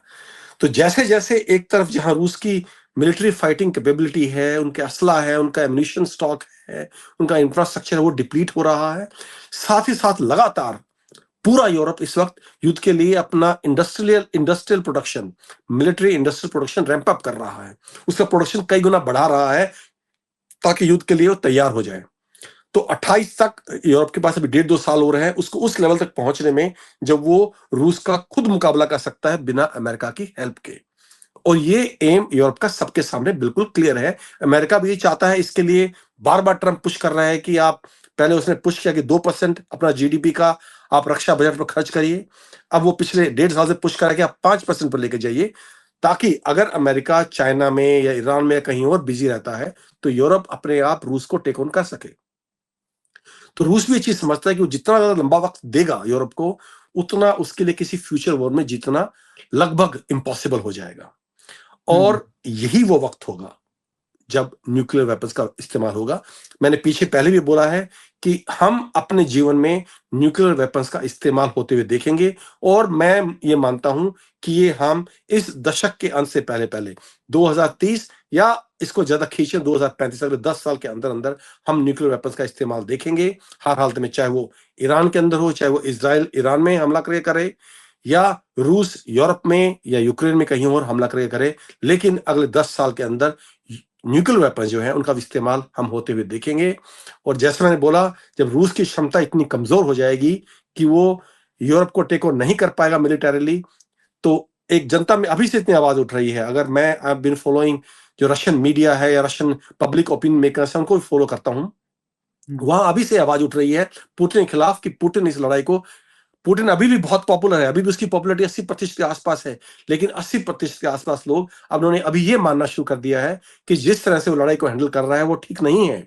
उनका ये मानना है कि बहुत ही सॉफ्ट अप्रोच रही है पुतिन की। ज्यादातर भी पब्लिक ओपिनियन जो रूस के अंदर है वो इस तरफ बनती नजर आ रही है कि रूस को कोई बड़ा स्टेप उठाना चाहिए, नेस्ता नाबूद करना चाहिए पूरा यूक्रेन को और इन यूरोपियन ममालिक को जो लगातार इस युद्ध को चलाकर आगे हमें बर्बाद कर रहे हैं। क्योंकि अब ये मार डायरेक्ट जो रूसी सिटीजन्स है, आम नागरिक हैं, उन पर पड़ रही है। और वो ये जो आवाज है लगातार बुलंद होती जा रही है कि रूस बहुत सॉफ्ट अप्रोच लेके चल रहा है, रूस को कोई बड़ा कदम उठाना पड़ेगा। और जैसा मैंने बताया, जब कन्वेंशनल वॉर में रूस ये लड़ाई हारना शुरू कर देगा बुरी तरह से स्ट्रेटेजिक लेवल पे, they will 100% will go nuclear. तो ये आपको क्यों लगता है कि, या जनता को भी ऐसा क्यों लगता है कि पुतिन क्यों नहीं कर पा रहा है? क्या ये कैपेसिटी का इशू है, एबिलिटी का इशू है, या फिर इंटेंट नहीं है उस तरीके से रिटेलिएट करने का जिस तरीके से उनके सिटीजन्स जो हैं वो एक्सपेक्ट कर रहे हैं? देखिए, सिटीजन्स के पास पूरी नॉलेज नहीं होती है। सिटीजन्स तो होते हैं कि अभी सब कुछ महंगा हो गया है, हमें लगातार ड्रोन्स के हमलों के डर में जीना पड़ रहा है, तो उनसे उनकी भावनाएं प्रभावित होती हैं। जो मेन चीज है, मैंने आपको बताया कि रूस क्यों नहीं कर पा रहा, क्योंकि Russia is right now in a strategic dilemma. मैंने बताया ना, उसके दो डिलेमा है। जाता है युद्ध के अंदर तो फिर जो रास्ता यूक्रेन और ब्रिटेन चाहते हैं वो उस पर चल रहा है, दुश्मन के बताए हुए रास्ते पे, जिसमें वो उसको फंसाना चाहते हैं। और अगर हमला नहीं करता तो जो उसका स्ट्रेटेजिक एक डिटरेंस था कि हमारे पास इतने हथियार हैं, न्यूक्लियर वेपन्स हैं, उनका डर लगातार खत्म होता जा रहा है। तो वो रशिया इस डिलेमा में फंसा हुआ है। कब वो इस डिलेमा से बाहर आता है, और जो कोई भी स्टेप लेगा दोनों में से, रूस पर हमला, यूक्रेन अपना, चाहे वो यूरोप पर हमला करके स्टेप ले, चाहे वो न्यूक्लियर वेपन्स का यूज करके स्टेप ले, कोई भी स्टेप उठाए दोनों में से, ये जो लड़ाई है आगे महाविनाश की तरफ बढ़ रही है धीरे धीरे। और महाविनाश इसमें होकर रहेगा, क्योंकि यूरोप ऐसा चाहता है। यूरोप ने शांति के सारे द्वार बंद कर रखे हैं, डिप्लोमेसी को बिल्कुल उन्होंने कोई चांस नहीं, वो तैयार नहीं है, शांति की बात तक करने को तैयार नहीं है। और यूक्रेन ने तो एक अपने कॉन्स्टिट्यूशन के अंदर लाइन दी कि रूस से नेगोशिएट करना बैंड है, ये उन्होंने अपने कॉन्स्टिट्यूशन में शामिल कर लिया है। तो शांति का यहाँ कोई आसार नहीं है। लोगों को कुछ उम्मीद ट्रंप से थी कि शायद ट्रंप जीत के आएगा, मैं एक दिन में युद्ध बंद करा दूंगा, बार बार बोल रहा है कुछ करेगा। तो हमने देखा जो अलास्का में समिट हुई थी लास्ट ईयर, प्रेसिडेंट पुतिन की और प्रेसिडेंट ट्रंप की, तब थोड़ी आशा बंधी थी। पर खुद जो है सरगेई लेवरोव है, विदेश मंत्री रूस के, वो बोल चुके हैं कि दैट प्रोसेस इज डेड, वो प्रक्रिया खत्म हो चुकी है पूरी तरह से, उसका अभी कोई नामो निशान नहीं बचा है। और उस तरफ से कोई शांति वार्ता या कोई भी इस तरह का कदम जिससे शांति आ सके, उसके कोई आसार दूर दूर तक नजर नहीं आ रहे हैं। तो ये बात हो गई कि भाई जो यूक्रेन अगर चाहे भी तो भी यूरोप जो है या नेटो है, अमेरिका इंक्लूडिंग, वो भी नहीं चाहेंगे कि यूक्रेन बंद करे ये युद्ध, किसी भी तरीके से पीस आए, वो तो नहीं चाहेंगे। अगर यूक्रेन चाहता भी है तो भी वो उसको डिसुएड करेंगे, क्योंकि यहाँ पे तो आप देखिए उनका सबसे बड़ा जो एनिमी है वो वीक हो रहा है, और इन लोगों को कोई भी कॉस्ट पे नहीं करने पड़ रही है एक्सेप्ट इन मॉनेटरी टर्म्स। तो इनके सिटीजन्स नहीं मर रहे हैं, इनके सोल्जर्स नहीं मर रहे हैं, जो भी नुकसान हो रहा है, लॉन्ग टर्म डैमेज जो हो रहा है पॉपुलेशन को, वो यूक्रेन में हो रहा है। एब्सोल्युटली, ये तो देखो शुरू से बड़ा, ये तो सबको जाहिर है, अभी कोई चीज छुपी हुई नहीं है कि मार्च अप्रैल 2022 में युद्ध जब शुरू हुए, सब 1.5-2 महीना हुआ था, लगभग दोनों मुल्क यूक्रेन और रूस एक शांति उस पे प्रक्रिया में शामिल थे और एक सोल्यूशन में पहुंच गए थे, जिसपे जो उनके डेलीगेशन यूक्रेन ने साइन तक कर दिए थे। वो सिर्फ बोला कि हम जाके वापस प्रेसिडेंट के सिग्नेचर करके और इसको डिस्कस करके फाइनलाइज करेंगे। एंड ये पूरा सब जानते हैं इस वक्त कि बोरिस जॉनसन जो उस वक्त के ब्रिटेन के प्रधानमंत्री थे, वो अमेरिका के कहने पर वो कीव आए। उन्होंने बोला कि आप किसी भी हालत में किसी भी शांति के दस्तावेज पर साइन नहीं करेंगे, क्योंकि वो नहीं चाहते थे ये युद्ध थमे। और उनकी जो पॉलिसी है वो अभी तक जारी है। और इसमें यूक्रेन अपने आप कुछ नहीं कर सकता, यूक्रेन सारे फैसले नहीं ले रहा है, फैसले यूरोप ले रहा है। और यूरोप किसी भी हालत में नहीं चाहेगा कि रूस की पूरी तबाही के से पहले ये युद्ध किसी भी हालत में रुके। और रूस की पूरी तबाही तब तक नहीं होगी जब तक ये लड़ाई और एस्केलेट नहीं होती है या ये एक न्यूक्लियर वॉर में तब्दील नहीं होती है। हमने आपने बात की कि भाई रशिया में जो मोराल है वो किस तरीके का है, थोड़ा लोग अच्छा फील नहीं कर रहे हैं about their country, about their leader. Ukraine में क्या सिचुएशन है, ऑन ग्राउंड लोगों का क्या मोराल है, कैसा मोराल है, क्या वो चाहते हैं? क्या वो भी चाहते हैं कि वॉर जो है, ऑफ कोर्स वो नहीं चाहेंगे कि वॉर प्रोलॉन्ग हो, बट दे वुड वांट कि जो जो भी रशिया ने पूरा कब्जा किया है उनके मुल्क पे, वो उसको खाली कर दे। तो what morale are you seeing on the ground in in Ukraine? Sorry. देखिए, 4.5 साल की लड़ाई बहुत लंबी होती है। और ये लड़ाई, जैसे मैं, जो मेरे मित्र हैं फौजियों को बताते हैं कि हमने कारगिल में लड़ाई लड़ी लड़ी, वो इसके सामने बहुत छुटपुट इंसिडेंट्स बोल जाएंगे, लड़ाई नहीं बोला जाएगा उनको। यहाँ हर रोज जितना पूरा कारगिल में असला इस्तेमाल हुआ था, इतना यहाँ डेली इस्तेमाल हुआ है पिछले 6.5 साल में। लगातार बम धमाके हुए हैं। तो कोई भी कंट्री हो, चाहे कितना ही स्ट्रांग हो, वहां मोरल तो इफेक्ट होता ही होता है। और अभी यूक्रेन में जो हमने स्थिति देखी है, और मैं ऐसा बोलता हूं तो काफी मेरे यहाँ यूक्रेनियन दोस्त हैं, खासकर हिंदुस्तानी जो हैं यहाँ पे काफी साल यूक्रेन में रह रहे हैं, जो अपने आप को कई बार यूक्रेन से भी ज्यादा देशभक्त यूक्रेनी दिखाने के चक्कर में आ जाते हैं। वो नाराज हो जाते हैं कि आप ऐसा क्यों बोल रहे हो। लेकिन यहाँ जो इस वक्त है, लोग बिल्कुल हताश हो चुके हैं इस लड़ाई से। 80% से ज्यादा लोगों का ये मानना है कि भाई, हमें अगर डोनबास नहीं मिलता तो ना मिले, क्राइमिया नहीं मिलता तो ना मिले। हम नहीं चाहते कि हमारे और लोग इस युद्ध में मारे जाएं। लोग 80% से ज्यादा लोग, जो आम जनता है, इस युद्ध के टोटली खिलाफ है। दे डोंट केयर कि कितना इलाका रूस के पास जा रहा है, क्राइमिया जा रहा है, नहीं आ रहा है। उनको इन चीजों से कोई मतलब नहीं है। उनकी सबसे बड़ी कंसर्न ये है कि जिस तरह से जानवरों की तरह हमारे लोगों को सड़कों से उठा उठा के फौज में भर्ती किया जा रहा है, जबरदस्ती मार के उनको मार पिटाई कर करके फौज के अंदर ले जाया जा रहा है। जवान छुपते फिर रहे हैं। और जिस तरह से एक हार्डशिप्स लोग फेस कर रहे हैं, पूरी कंट्री का इंफ्रास्ट्रक्चर क्रम्बल हो चुका है। वो बोल रहे हैं कि हम नहीं चाहते कि हमारे परिवार के और लोग मरे। हमें चाहते हैं कि लड़ाई किसी भी तरह से समाप्त हो जाए। जबकि जो गवर्नमेंट का रुख है, वो इसके बिल्कुल बरखिलाफ है। वो बोलते हैं जब तक हम जीतेंगे नहीं, ये लड़ाई जारी रहेगी इसी प्रकार से। और कॉन्स्टिट्यूशन में उन्होंने जैसे बोला डाल दिया है कि कोई भी शांति समझौता रूस के साथ वो इलीगल होगा। वो हम उसको बिल्कुल किसी भी तरह से अलाउ नहीं करेंगे, उसको पूरी तरह से प्रोहिबिट कर दिया है। अगर आप बातचीत ही नहीं करेंगे तो फिर समझौता कहाँ से निकलेगा? सर, अब हम चाहे हम रशिया यूक्रेन के वॉर की बात करें, चाहे ईरान वॉर की बात करें, उनके जो लार्जर इम्प्लीकेशंस हैं फॉर द वर्ल्ड और इंडिया के लिए भी, अब मैं उस पर थोड़ा फोकस करना चाहूंगा। दोनों ही युद्धों में हमने देखा है कि जो मिलिट्री एक्शन के थ्रू जो पॉलिटिकल गोल्स अचीव करने का एक ट्रेंड रहा था, कई सेंचुरीज से। अब ऐसा लग रहा है कि, और खासकर पिछली सेंचुरी में तो अब ऐसा लग रहा है कि जिस तरीके से अमेरिका फेल हुआ है अपने गोल्स अचीव करने में ईरान में, और रशिया कहीं ना कहीं फेल हुआ है यूक्रेन में अपने ऑब्जेक्टिव्स को अचीव करने में, तो क्या ये कहना ठीक होगा आज कि प्योरली मिलिट्री को यूज करके आजकल जो पॉलिटिकल गोल्स को अचीव करने का जो एरा है वो अब चला गया है? देखिए, military is an arm of foreign policy for country. War is the last resort of foreign policy. आप लड़ाई करके, एक युद्ध ऐलान करके या जंग में जाके आप अपनी जो फॉरेन पॉलिसी है, आपके जो नेशनल इंटरेस्ट के मोटिव्स हैं, उनको आप फुलफिल करते हैं। और वॉर के साथ साथ डिप्लोमेसी चलती है। जब वॉर में आपको एक विनिंग हैंड मिल रहा है या आपको विक्ट्री मिल रही है, साथ साथ डिप्लोमेसी चलती है ताकि आप अपने जो ऑब्जेक्टिव्स हैं, जो नेशनल ऑब्जेक्टिव्स हैं, उनको आप अचीव कर सकें। हम इन दोनों युद्धों में जो चीज देख रहे हैं कि डिप्लोमेसी इज नियरली डेड। अभी ईरान युद्ध में काफी हद तक डिप्लोमेसी वापस आ गई है, बातचीत चल रही है, लेकिन यूक्रेन में diplomacy was totally missing initially. Then America tried a little bit and again it's gone zero. There is no diplomacy going on. And without diplomacy, war alone or military power alone cannot bring your national interests back. सिर्फ लड़ाई से अपने national interest नहीं ला सकते। Iran में जो है, आपने देखा, मैंने बताया कि हाँ बातचीत चल रही है, लेकिन वो डिप्लोमेसी सिर्फ एक कवर है एक बड़े युद्ध के आने के लिए, ताकि तब तक वो प्रिपेयर कर सकें, रिप्लेनिश कर सकें, और जो ये ऑयल प्राइसेस ऊपर चले गए वो नीचे आ जाएं, जो स्टॉक्स खाली हो गए हैं उनको फुलफिल, उनको दोबारा से भरा जा सके और युद्ध की तैयारी की जा सके। तो हम ये देख रहे हैं कि कहीं ना कहीं diplomacy has failed in these recent wars. It is not taking the centre stage which was there in earlier wars. साथ साथ मैंने आपको बताया कि इन लड़ाइयों में हमने एक जो बड़ी चीज देखने सामने आ रही है, जहां हमने भारत का जिक्र किया और मैं पहले भी इस बारे में बोला है, वो ये कि इससे हम क्या सबक ले रहे हैं, इससे हमें क्या प्रभाव पड़ रहा है। देखिए, इस लड़ाई में रूस एक महाशक्ति था जिसको यूक्रेन ने बिल्कुल रोक के रख दिया है, उसको आगे बढ़ने से बिल्कुल बंद कर दिया है, उसकी शक्ति को बिल्कुल नकारा कर दिया है।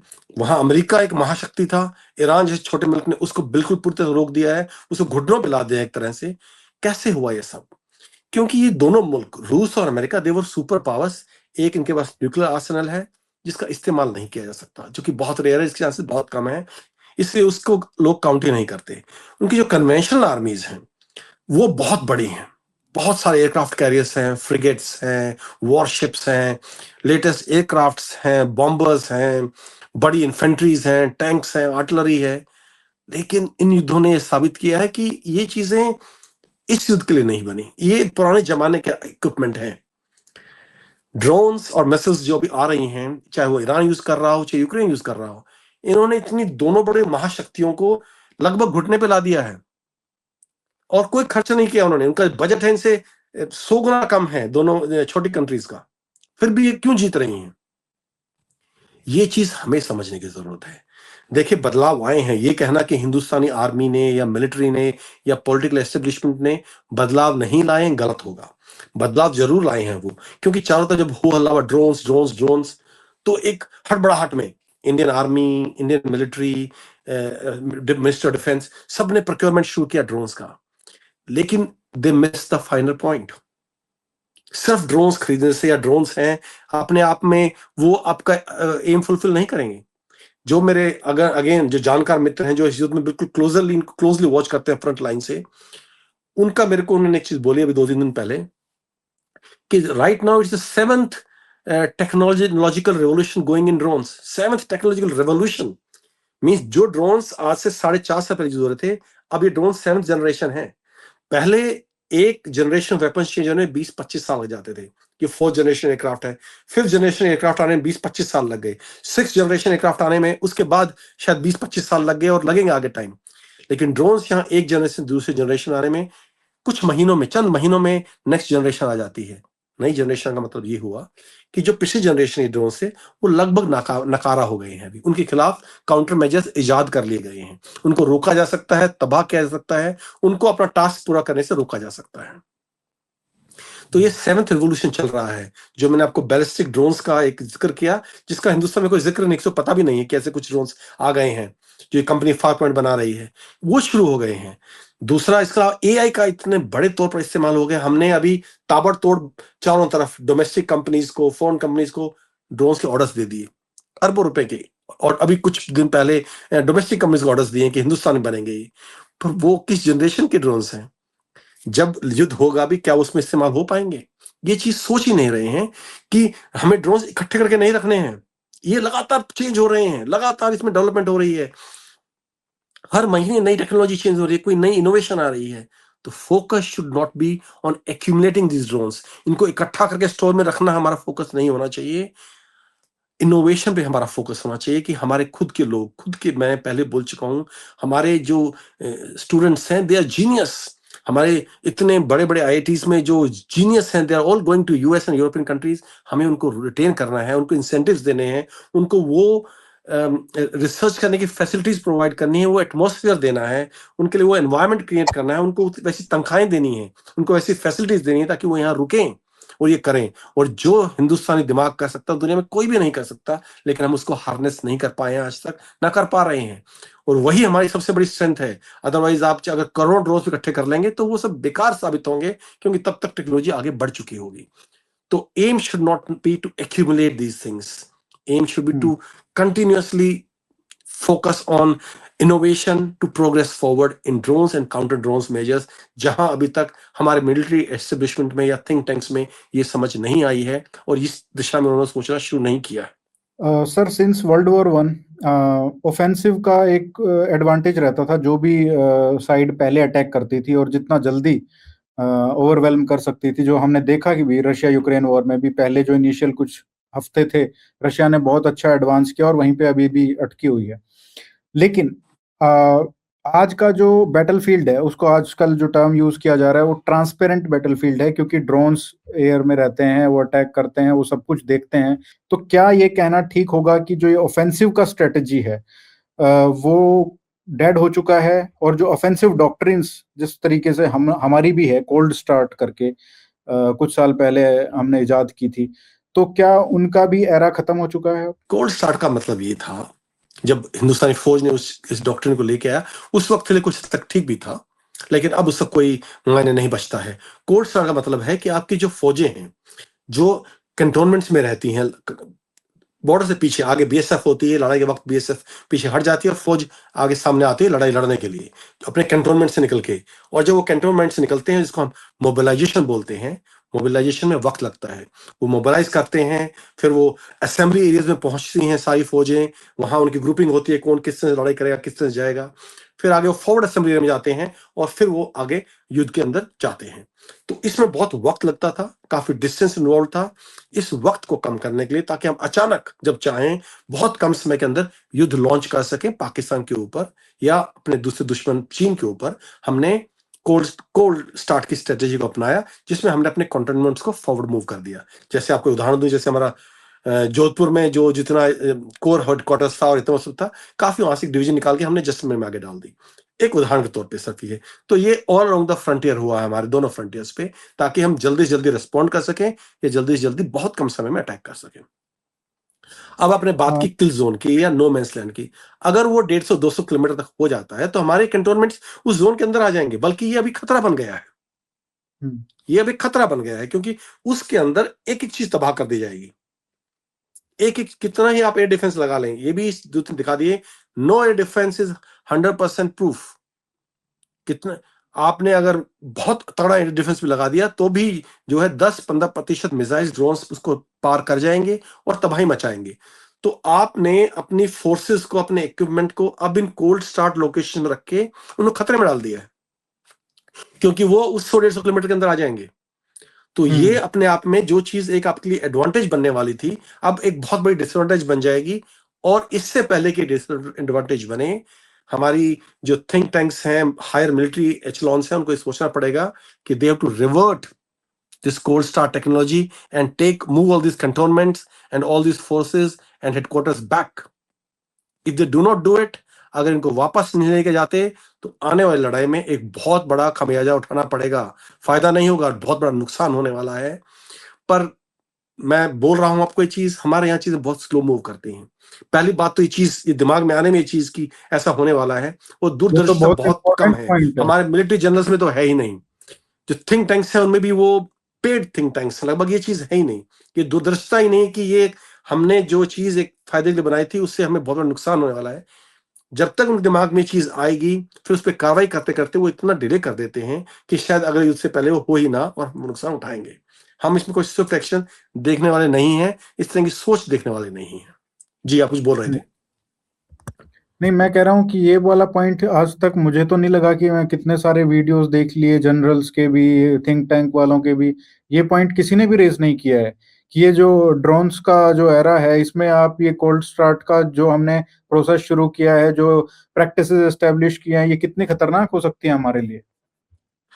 मैं देखिए, मैं जितने इंडियन जनरल्स की बात कम करूं उतना अच्छा है मुझसे। अब मैं कुछ बोलूंगा तो काफी लोग जो जो आर्म चेयर पैट्रियट्स है ना, आर्म चेयर देशभक्त, वो जाग जाएगा, हाँ। नहीं तो हमारे जनरल्स के बारे में ऐसा बोल रहा है। देखिए, अगर आप रिटायर्ड लोगों को जो कि नेशनल सिक्योरिटी काउंसिल में कहीं सलाहकार रहे हैं, पॉलिटिकल एस्टेब्लिशमेंट में टच रहा है, उनको उठा उठा के सीरियस बनाते रहेंगे। यस मैन को जो कि मोदी जी सामने एक बार मोदी जी नाम उठा दे, दोबारा उसका जवाब भी ना दे, ऐसे लोगों को सीरियस बनाएंगे तो आप ऐसी चीजों की उम्मीद ना करें कि कोई नई चीज खड़ी होगी। वो जो स्टेटस को है कि हाँ जी हम ये कर रहे हैं, हमें ड्रोन्स लेके आ रहे हैं, ड्रोन्स का नाम सुना है सिर्फ।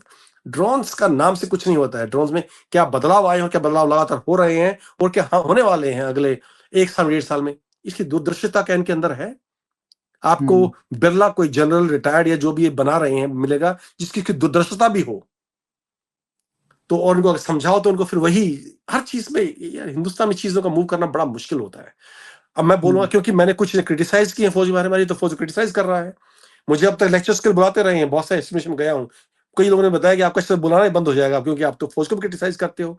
अरे भाई, हमारी फौज है, हमारा मुल्क है, हमारा सिर्फ एक एक मकसद है कि हमारी फौज दुनिया में सबसे बेहतरीन हो।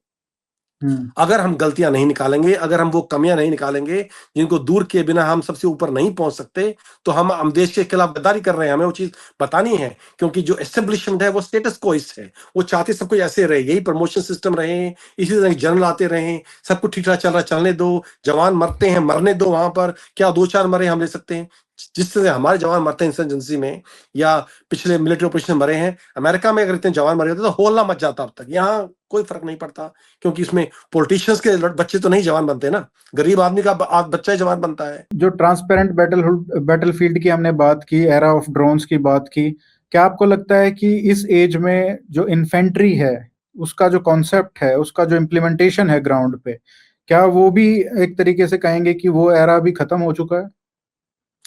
देखिए, जो कन्वेंशनल वॉरफेयर है वो बिल्कुल पलट गया है। हर चीज जो कन्वेंशनल वॉरफेयर आज तक होती थी, आज से 10 साल पहले तक होती थी, उसकी रेलेवेंस बिल्कुल, मैं ये नहीं बोलूंगा खत्म हो गई है, बिल्कुल बदल गई है। कॉन्सेप्ट्स बदल गई हैं, डॉक्ट्रिन्स बदल गई हैं, फिलोसफीज बदल गई हैं, जिसमें हम बहुत स्लो हैं। मैं दोबारा बोल रहा हूं, हम बदलाव ला रहे हैं। ऐसा नहीं कि हाथ में हाथ धर के बैठा है हमारा मिलिट्री एस्टेब्लिशमेंट या हमारे सीनियर जो मिलिट्री लीडरशिप है, ऐसा नहीं है। बदलाव लाने की कोशिश कर रहे हैं, लेकिन इंडिया में चीजें स्लो मूव करती हैं और एक दूरदर्शिता की थोड़ी कमी है। तो बदलाव ला रहे हैं लगातार। अब देखिए, जो ये थिएटर कमांड्स बना रहे हैं या तीनों फोर्सेस का इंटीग्रेशन करने की कोशिश कर रहे हैं, बहुत अच्छा स्टेप है ये, उस दिशा में बढ़ रहे हैं लगातार, लेकिन स्लो है। और जो ट्रेडिशनल यूज होता था, चाहे वो एयरक्राफ्ट कैरियर्स का हो, चाहे वो बॉम्बर्स का हो, चाहे फाइटर एयरक्राफ्ट का हो, चाहे इन्फेंट्री का हो, आर्टिलरी का हो, आर्मर्ड का हो, everything has gone through a sea change. Total change हो गया है। अब फोकस ये नहीं है कि हमने कितनी बड़ी इन्फेंट्री रखनी है या कितने टैंक्स होने चाहिए। फोकस शुड बी कितने अच्छे टैंक्स हैं आपके जो सर्वाइव कर सकते हैं इलेक्ट्रॉनिक वॉरफेयर के से लेस हैं, ताकि ड्रोन्स को डिस्ट्रॉय कर सकते हैं दूर से। It should be on quality, not on quantity any more. पहले होता था जब तक ये कोल्ड वॉर थी या 1980 1990 95 तक, कि सोवियत यूनियन के पास 12,000 टैंक हैं, अमेरिका के पास 8,000 हैं, तो रूस आगे क्योंकि 12,000 हैं। या पाकिस्तान के पास 450 टैंक हैं, हमारे पास 660 हैं, तो हमारी फौज बेहतर है। वो आंकड़े, वो कंपैरिजन, वो दिन लद गए हैं। अभी इनसे आपकी मिलिट्री माइट नहीं मापी जाएगी, जैसा कि ईरान ने दिखा दिया है अमेरिका को। इतने सारे एयरक्राफ्ट कैरियर्स हैं, फ्रिगेट्स हैं, वॉरशिप्स हैं, स्टेल्थ एयरक्राफ्ट्स हैं, कुछ भी नहीं कर पा रहे क्योंकि ये कन्वेंशनल वेपन्स जो आज तक चलते आ रहे हैं। मैं चीज पहले ही बोल चुका हूं, दोहराता हूं, आगे अगर हमें कोई लड़ाई लड़नी है तो अगर हम इन बाकी मुल्कों से इसी में कंपटीशन करते रहेंगे जो एग्जिस्टिंग टेक्नोलॉजीज हैं, कि हमने उनसे बेहतर टैंक बना लिया, हमने उनसे बेहतर रॉकेट बना लिया, हमने उनसे बेहतर आर्टिलरी गन बना ली, हमने उनसे बेहतर राइफल बना ली, हम कभी भी फ्यूचर में भी लड़ाई नहीं जीत पाएंगे। क्यों? क्योंकि वो हमसे पहले इतने आगे हैं, हम उनको ही कवर अप करते रहेंगे। और जो आने वाली लड़ाई जीतेगी वो कोई नई टेक्नोलॉजी होगी। हमारा फोकस नई टेक्नोलॉजी को इजाद करने पर होना चाहिए, इनोवेशन पर होना चाहिए। Next war which India will fight or any major power in the world will fight will win only on innovation. और हमारे पास उस टैलेंट की भरमार है, लेकिन हम इस्तेमाल नहीं कर पा रहे। बस यहां हमने अगर फोकस कर दिया तो हम फ्यूचर वॉर जीत सकते हैं। और दूसरी चीज जो हमें करने की जरूरत है किसी भी फ्यूचर को जीतने के लिए, वो है टू क्रिएट ड्रोन ऑपरेटर्स। हमारे पास युवा हैं करोड़ों की तादाद में, इतने लोग ही नहीं कहीं किसी के पास में, जितने एनसीसी है जिसकी लाखों में मेंबरशिप है, एनएसएस है और यूथ ऑर्गेनाइजेशंस हैं यूनिवर्सिटीज में। ट्रेन ड्रोन ऑपरेटर्स स्टूडेंट्स को, यूथ को, who are not part of army, maybe just part of these organizations, who can be mobilized on a short notice, who can sit in their own cities। वो एक छोटे शहर अंबाला में या फिरोजपुर में बैठ के ड्रोन ऑपरेटर बन के बैटलफील्ड पे लड़ाई लड़ रहा है। हमें इन चीजों के बारे में सोचना पड़ेगा। सोच नहीं आई है। मुझे दुख इस चीज का होता है कि दूरदर्शिता की इतनी कमी है। We are not able to think beyond a few years from now. And to win the war, we have to look ahead, look at least 5 years ahead from now, and accordingly orient our training, our innovation as per that. आपके हिसाब से क्या doctrine हमारी होनी चाहिए for Pakistan and for China?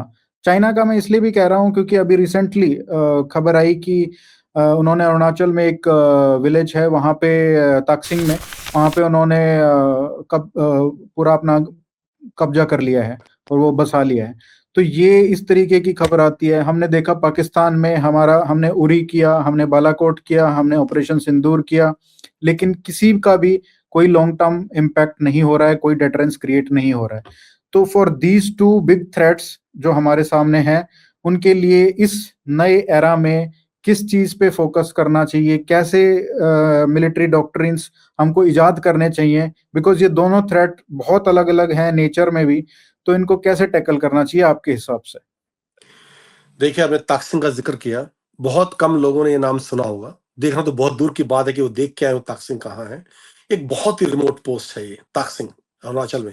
मैंने वहां भी नौकरी की है और वहां पे मैं कुछ वक्त के लिए था और मैं वो पेट्रोल्स वहां से लेके गया हूँ बिल्कुल चीनी बॉर्डर तक, जहां तक आज तक बहुत कम पेट्रोल पहुंची होंगी।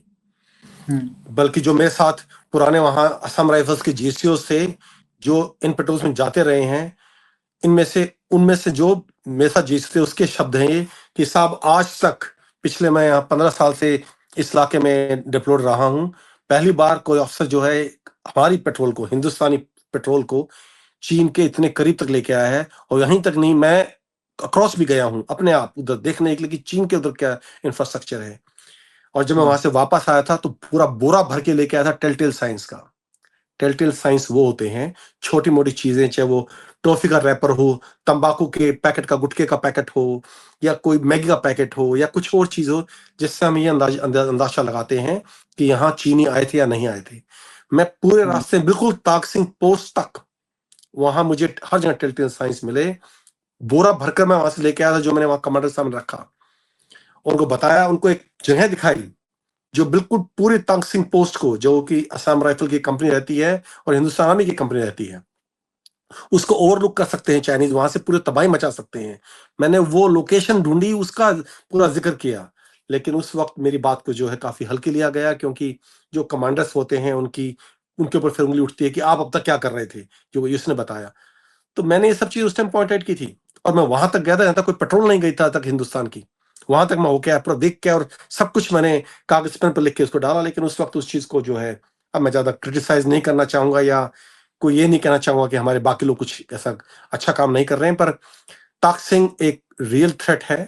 ताकसिंग में पास्ट में भी पिछले 25-30 साल से चीनी पेट्रोल आती रही हैं, बिल्कुल ताकसिंग तक, जो कि लगभग 18 से 20 घंटे का पैदल का सफर है चाइनीज बॉर्डर से वहां तक। चाइनीज पेट्रोल पास्ट में भी आती रही हैं, अभी भी आ रही हैं, और उनकी पेट्रोल हमारी पेट्रोल से ज्यादा नहीं होती। हमारी पेट्रोल में जनरली एक अफसर होता है और साथ जो है 25-30 एनसी और जेसी होते हैं। जब चाइनीज पेट्रोल आती हैं तो एक एक पेट्रोल में 250 300 लोग होते हैं और वो बिल्कुल आपके पेट्रोल तक आते हैं, पोस्ट तक आते हैं और वहां के बैठते हैं, कई दिन रुकते हैं और फिर जाते हैं। और ये सिलसिला पिछले 25-30 साल से चलता आ रहा है। दूसरा, हमारी स्ट्रेटेजी क्या होनी चाहिए पाकिस्तान के खिलाफ या चीन के खिलाफ? देखिए, मैंने बताया आने वाले युद्ध बिल्कुल फर्क होने वाले हैं, पास्ट की लड़ाइयों तरह नहीं होंगे। हमें एक बड़ा लेसन जो ऑपरेशन सिंदूर में मिला वो है integration. All your sensors, even Pakistan have achieved this through Chinese help, कि जितने आपके सेंसर्स हैं उनको आप इंटीग्रेट करिए, चाहे नेवी के हैं, इन आर्मी या डिफेंस के हैं, एयरफोर्स के हैं, सबको सारे सेंसर आपके इंटीग्रेटेड होने चाहिए, रियल टाइम इंफॉर्मेशन होनी चाहिए, और ये आपको अपनी इलेक्ट्रॉनिक वॉरफेयर कैपेबिलिटी और अपनी जो है स्मार्ट ड्रोन टेक्नोलॉजी जिसमें एआई शामिल है उनको इस्तेमाल करते हुए आपको प्रिपेयर रहना पड़ेगा। आपको अंदर एनिमी एरिया में पूरी सर्वेलेंस रखनी पड़ेगी। और सबसे बड़ी कमी हमारी जो है टेक्नोलॉजिकल फील्ड में वो है हमारे सैटेलाइट्स। हम बार बार बोलते हैं नाविक नाविक नाविक, 20 साल से बोल रहा है डीआरडीओ और ये हमारे साइंटिस्ट। हमारा नाविक नहीं चलता है, किसी काम का नहीं है, उसके सिर्फ 2 सैटेलाइट फंक्शन है जो कि आपको रियल टाइम लोकेशन भी नहीं दे सकते। We need to have as many as spy satellites and navigation satellites in the space as early as possible. हमें कम से कम 30-40 सैटेलाइट्स अगले 5 साल में लॉन्च करने चाहिए, ये हमारा एम होना चाहिए, अगर हम अपने आप को एक सीरियस मिलिट्री पावर मानते हैं तो। सर आखिरी में मैं ये पूछना चाहूंगा कि क्योंकि आपके इतने सारे प्रेडिक्शंस, जो भी, चाहे हम ईरान इजराइल वॉर की बात करें, चाहे हमारा रशिया यूक्रेन की वॉर की बात करें, आपके प्रेडिक्शंस एकदम सटीक निकले हैं। तो आखिरी में मैं आपसे इन दोनों युद्धों का क्या फ्यूचर है, क्या प्रेडिक्शंस आपकी, क्या बिग हेडलाइन रहेगा अभी, क्या बिग प्रेडिक्शन है आपकी तरफ से, वो थोड़ा बताइए। देखिए, मैं कोई ज्योतिषी तो हूं नहीं, लेकिन जो मेरा अब तक का एनालिसिस है, जो मैं इनको दोनों वॉर्स को और पूरी जियोपॉलिटिकल सिचुएशन है अराउंड द वर्ल्ड को फॉलो करता आया हूं, आपको मैं एक चीज बता सकता हूं जो दुनिया सोच नहीं रही। पहली प्रेडिक्शन, लोग सोच रहे हैं कि ईरान और अमेरिका युद्ध का ये अंत हो गया है, 2 महीने बाद कोई शांति समझौता हो जाएगा, खत्म हो जाएगा। First prediction is this war will not end in 2026. It will continue till 2027. हो सकता है उससे भी लंबी चल जाए। दूसरा, इस युद्ध के बाद ईरान और काफी हद तक इजराइल मिट्टी में मिल जाएंगे, तबाह हो जाएंगे बिल्कुल। और जब तक ये ईरान को बिल्कुल तबाह नहीं कर देंगे, ईरान ये युद्ध रुकेगा नहीं। जहां तक रशिया और यूक्रेन युद्ध का संबंध है, पहली प्रेडिक्शन ये है कि अगले 10 साल के अंदर अंदर न्यूक्लियर वेपन का इस्तेमाल 100% हो जाएगा। दूसरा, एक स्टेज पे रशिया और नेटो की आमने सामने की लड़ाई हो जाएगी। तीसरा, अगर रूस स्ट्रांगली रिस्पॉन्ड नहीं करता है इन जो हमले हो रहे हैं उसके ऊपर अभी यूक्रेन के द्वारा और aided by Europe, Putin might be thrown out of power.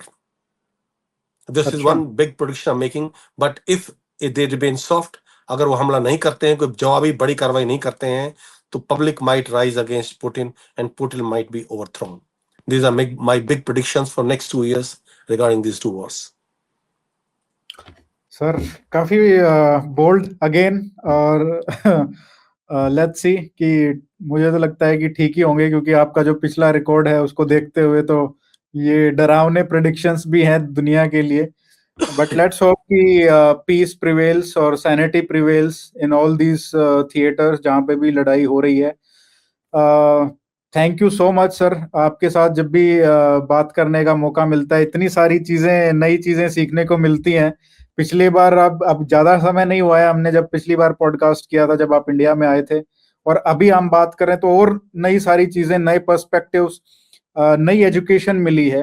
तो मुझे लगता है कि बहुत ही यूजफुल होगा, ना केवल आम जनता के लिए, बट हमारे मिलिट्री एस्टेब्लिशमेंट में, हमारे पॉलिटिकल एस्टेब्लिशमेंट में लोग इसको देखें, और इससे कुछ चीजें जो आपने बोली हैं वो बहुत ही ज्यादा इंपॉर्टेंट है। एंड आई होप कि यहाँ पे जो लोग हैं in charge, powers that be, वो इससे इंपॉर्टेंट लेसन्स ड्रॉ करेंगे। Thank you so much sir, and जल्दी अगर आप आएंगे तो हम मिलेंगे इंडिया में। Thank you so much.